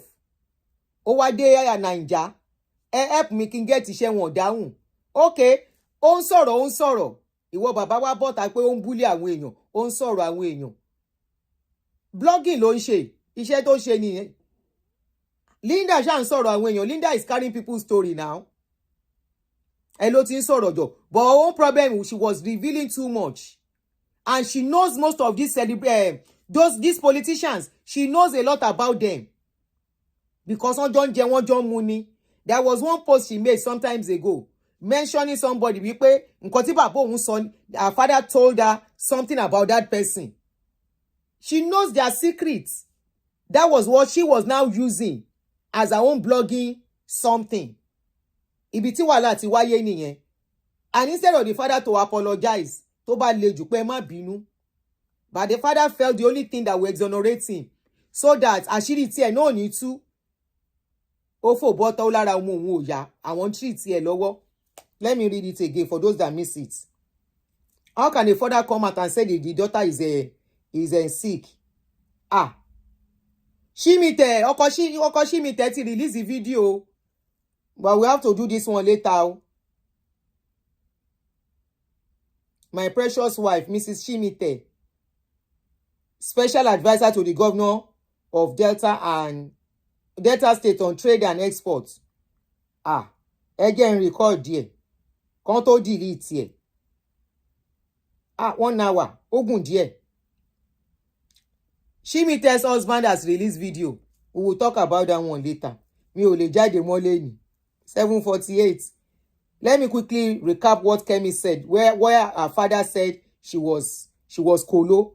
Irú bàbá wo nìyẹn ló ń sọ pé ọmọ òun ya wèrè fún gbogbo ayé. Ó ti bà yé ọmọ yẹn jẹ́ finally. Kò sí ọ̀rọ̀ tó máa sọ, kò sẹ́ni tó máa sọ pé èèyàn ya wèrè. Nobody wants to listen to that person again. Níbo ló ti fẹ́ rówó fi jẹun?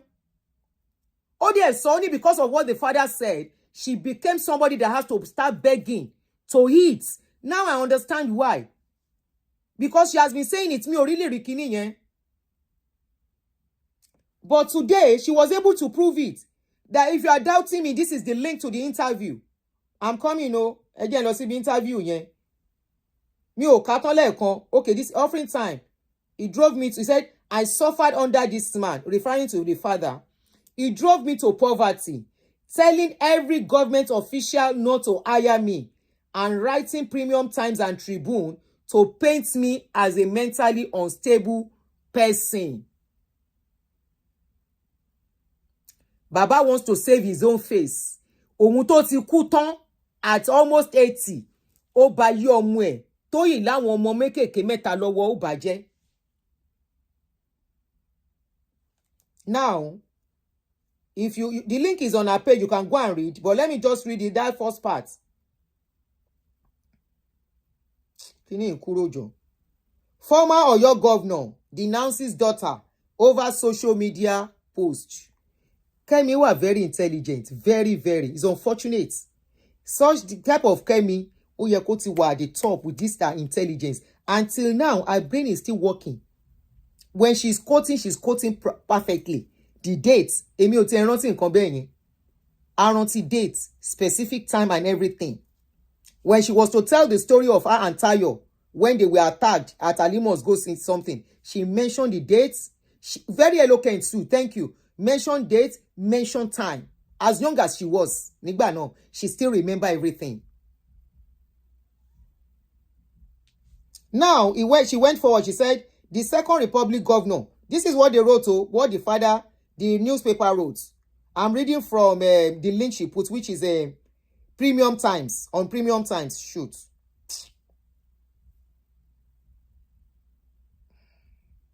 You can go, the link is there. She said, the Second Republic governor of Oyo State, Olunloyo, has denounced his daughter for verbal attacks on him and other notable individuals. The leader also revealed in a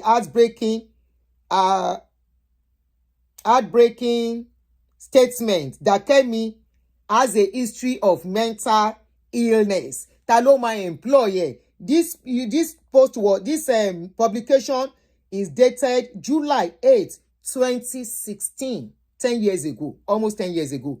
And this was exactly what that lady said, that when she came back, her father was the reason she could not get government appointments and other jobs. Because her daddy painted her as mentally unstable. Who wants to employ somebody that is mentally unstable? Bàbá ò tiẹ̀ wo àti jẹ àti mu ẹ̀. Bàbá ò wo survival ẹ̀. She brought out a video, a picture, where she said they beat her, roll her in the mud. Her family, all those are traumatizing. Tó bá jẹ́ pé lóòótọ́. And from the picture she was painting, I believe she's telling the truth. There was another picture, all her body with serious bruises. Ó ní àbúrò òun Fúnkẹ́, not even the senior. Fúnkẹ́ ló lu òun tí ìyá wọn dẹ̀ supervise. Ẹ dákun torí Ọlọ́run. Abíamọ wo ló máa ṣe yẹn? Táwa carry on bí pé òun ò ṣe nǹkan kan. If that parent should carry on like she didn't do anything, that child can beat Kemi tomorrow. That child, of course, wọn ò fẹ́ kán gbọ́ tiẹ̀ ni, wọ́n ṣe ló ya wèrè. They don't want them to listen to her story. No, she's had a time that she's mentally unstable. Now, who is truly mentally unstable? Ó wà mentally unstable, kò wà mentally unstable. Is she telling the truth or not? That is the bottom line. For all the people that Baba felt like àwọn Ọbásanjọ́, all the politicians, the big politicians that wọ́n mọra wọn délé. And I think it was the story of, was it Iyabo and Baba Ọbásanjọ́ that she exposed that time or something that caused all this wahala. Tí Baba fi ló wà mentally unstable. The rich also cry. Ilé ọlá ní ìyọnu. Ilé ọlá ṣe kí ni? Ó ní ìyọnu. When you start envying, I want to be like so person. I'm sure in those days, people were envying their family. Àwọn Olunloyo, they are the richest. Àwọn Olunloyo, they are the kini kan. You better be happy. Whatever little your parents have. As long as they are showing you love, they are there for you. Appreciate them. Love them. The rich also cry. This is exactly the rich also cry. This is not even about polygamy anymore. This is different from polygamy. Very different from polygamy.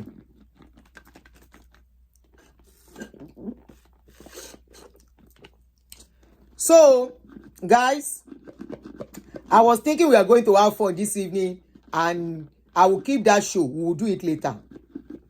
We will keep that show. I will do it. We will do Shimite tomorrow. Let me quickly record Shimite's husband's video. Koma logbe kuro.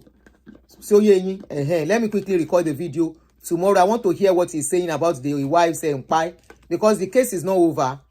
He posted about her autopsy. So the autopsy read that she died of heart-related problem and the rest. But remember, the story was that she kept that woman in the house, knowing well she's not feeling okay, instead of taking her to the hospital. In a normal society, she will be arrested. But we live in Nigeria. But tomorrow, let me get the download of what is going on. Then I will call somebody that has a link to them and ask what is the update on the story. And I will keep you updated about it. Somebody said they were out determined. Nelly, how are you, Nelly Grace? How are you doing? Somebody said, did Kemi use drug? No, she's not using drug. She has I don't know. If you watch the story and if you are following her story, it's not drug. She's not on drug. She's not on drug. She's not on drug. Yes, for negligence. Nelly said they were determined to silence her because she's very outspoken and she was talking too much as far as they are concerned. She was revealing too much, not only about her own family. She carried other people's family going body. You know, they know each other. So she knows all these politicians, rich people, and their secrets. That was why they quickly say, she know well, no listen to her, but we are listening to her. Me, I am listening to her. I know what trauma is. I am listening to her. It is her story. I want people to learn from it. Ireo, we will see tomorrow by God's grace.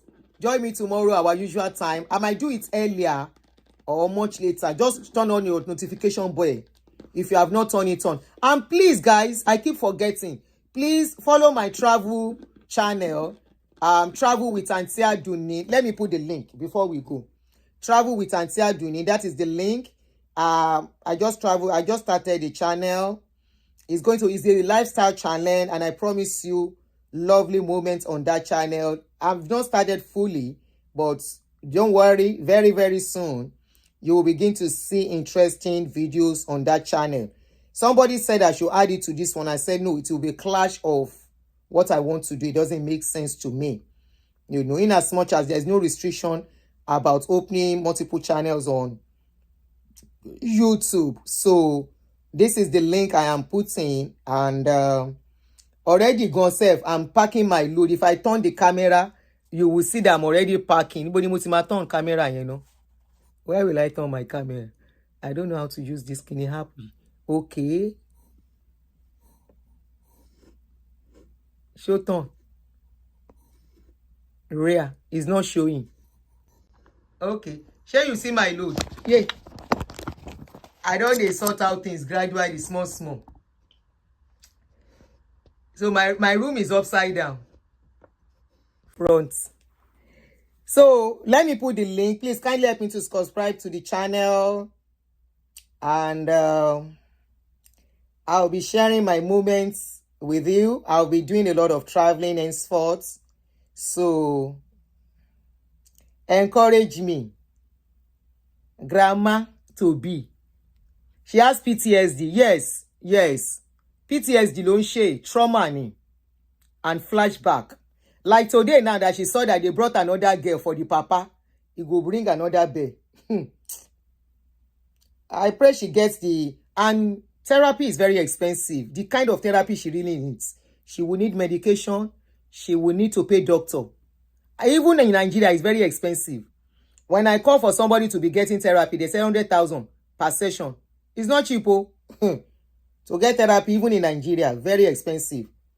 So here would have been the best place for her to get the help.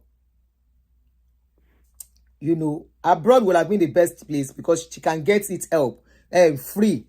But unfortunately, she graduated with 3 first-class degrees. Sherry by Destiny cannot buy here out of carelessness. Destiny.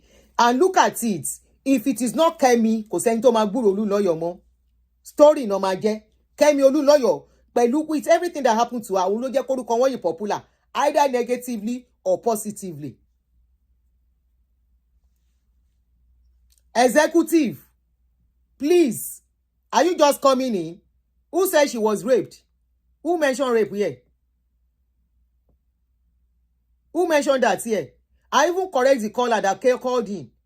Ẹjọ́ ẹ kóra yín sọ̀rọ̀ tẹ kọ̀ jump sí show tẹ máa sọ nǹkan. Anyway, guys, ẹ jẹ́ ká máa lọ. See you guys tomorrow. Okay, I should do live. I will do live, but I plan to, when I'm traveling, I will do the live. What do you think? I will try. Okay. I will try. Very intelligent. Very, very intelligent lady. Her brain is top notch. Ire. See you guys tomorrow. We'll talk on Shimite tomorrow. Let me quickly download the video. Good night. Enjoy your sleep. Enjoy your nights. Ó dàárọ̀.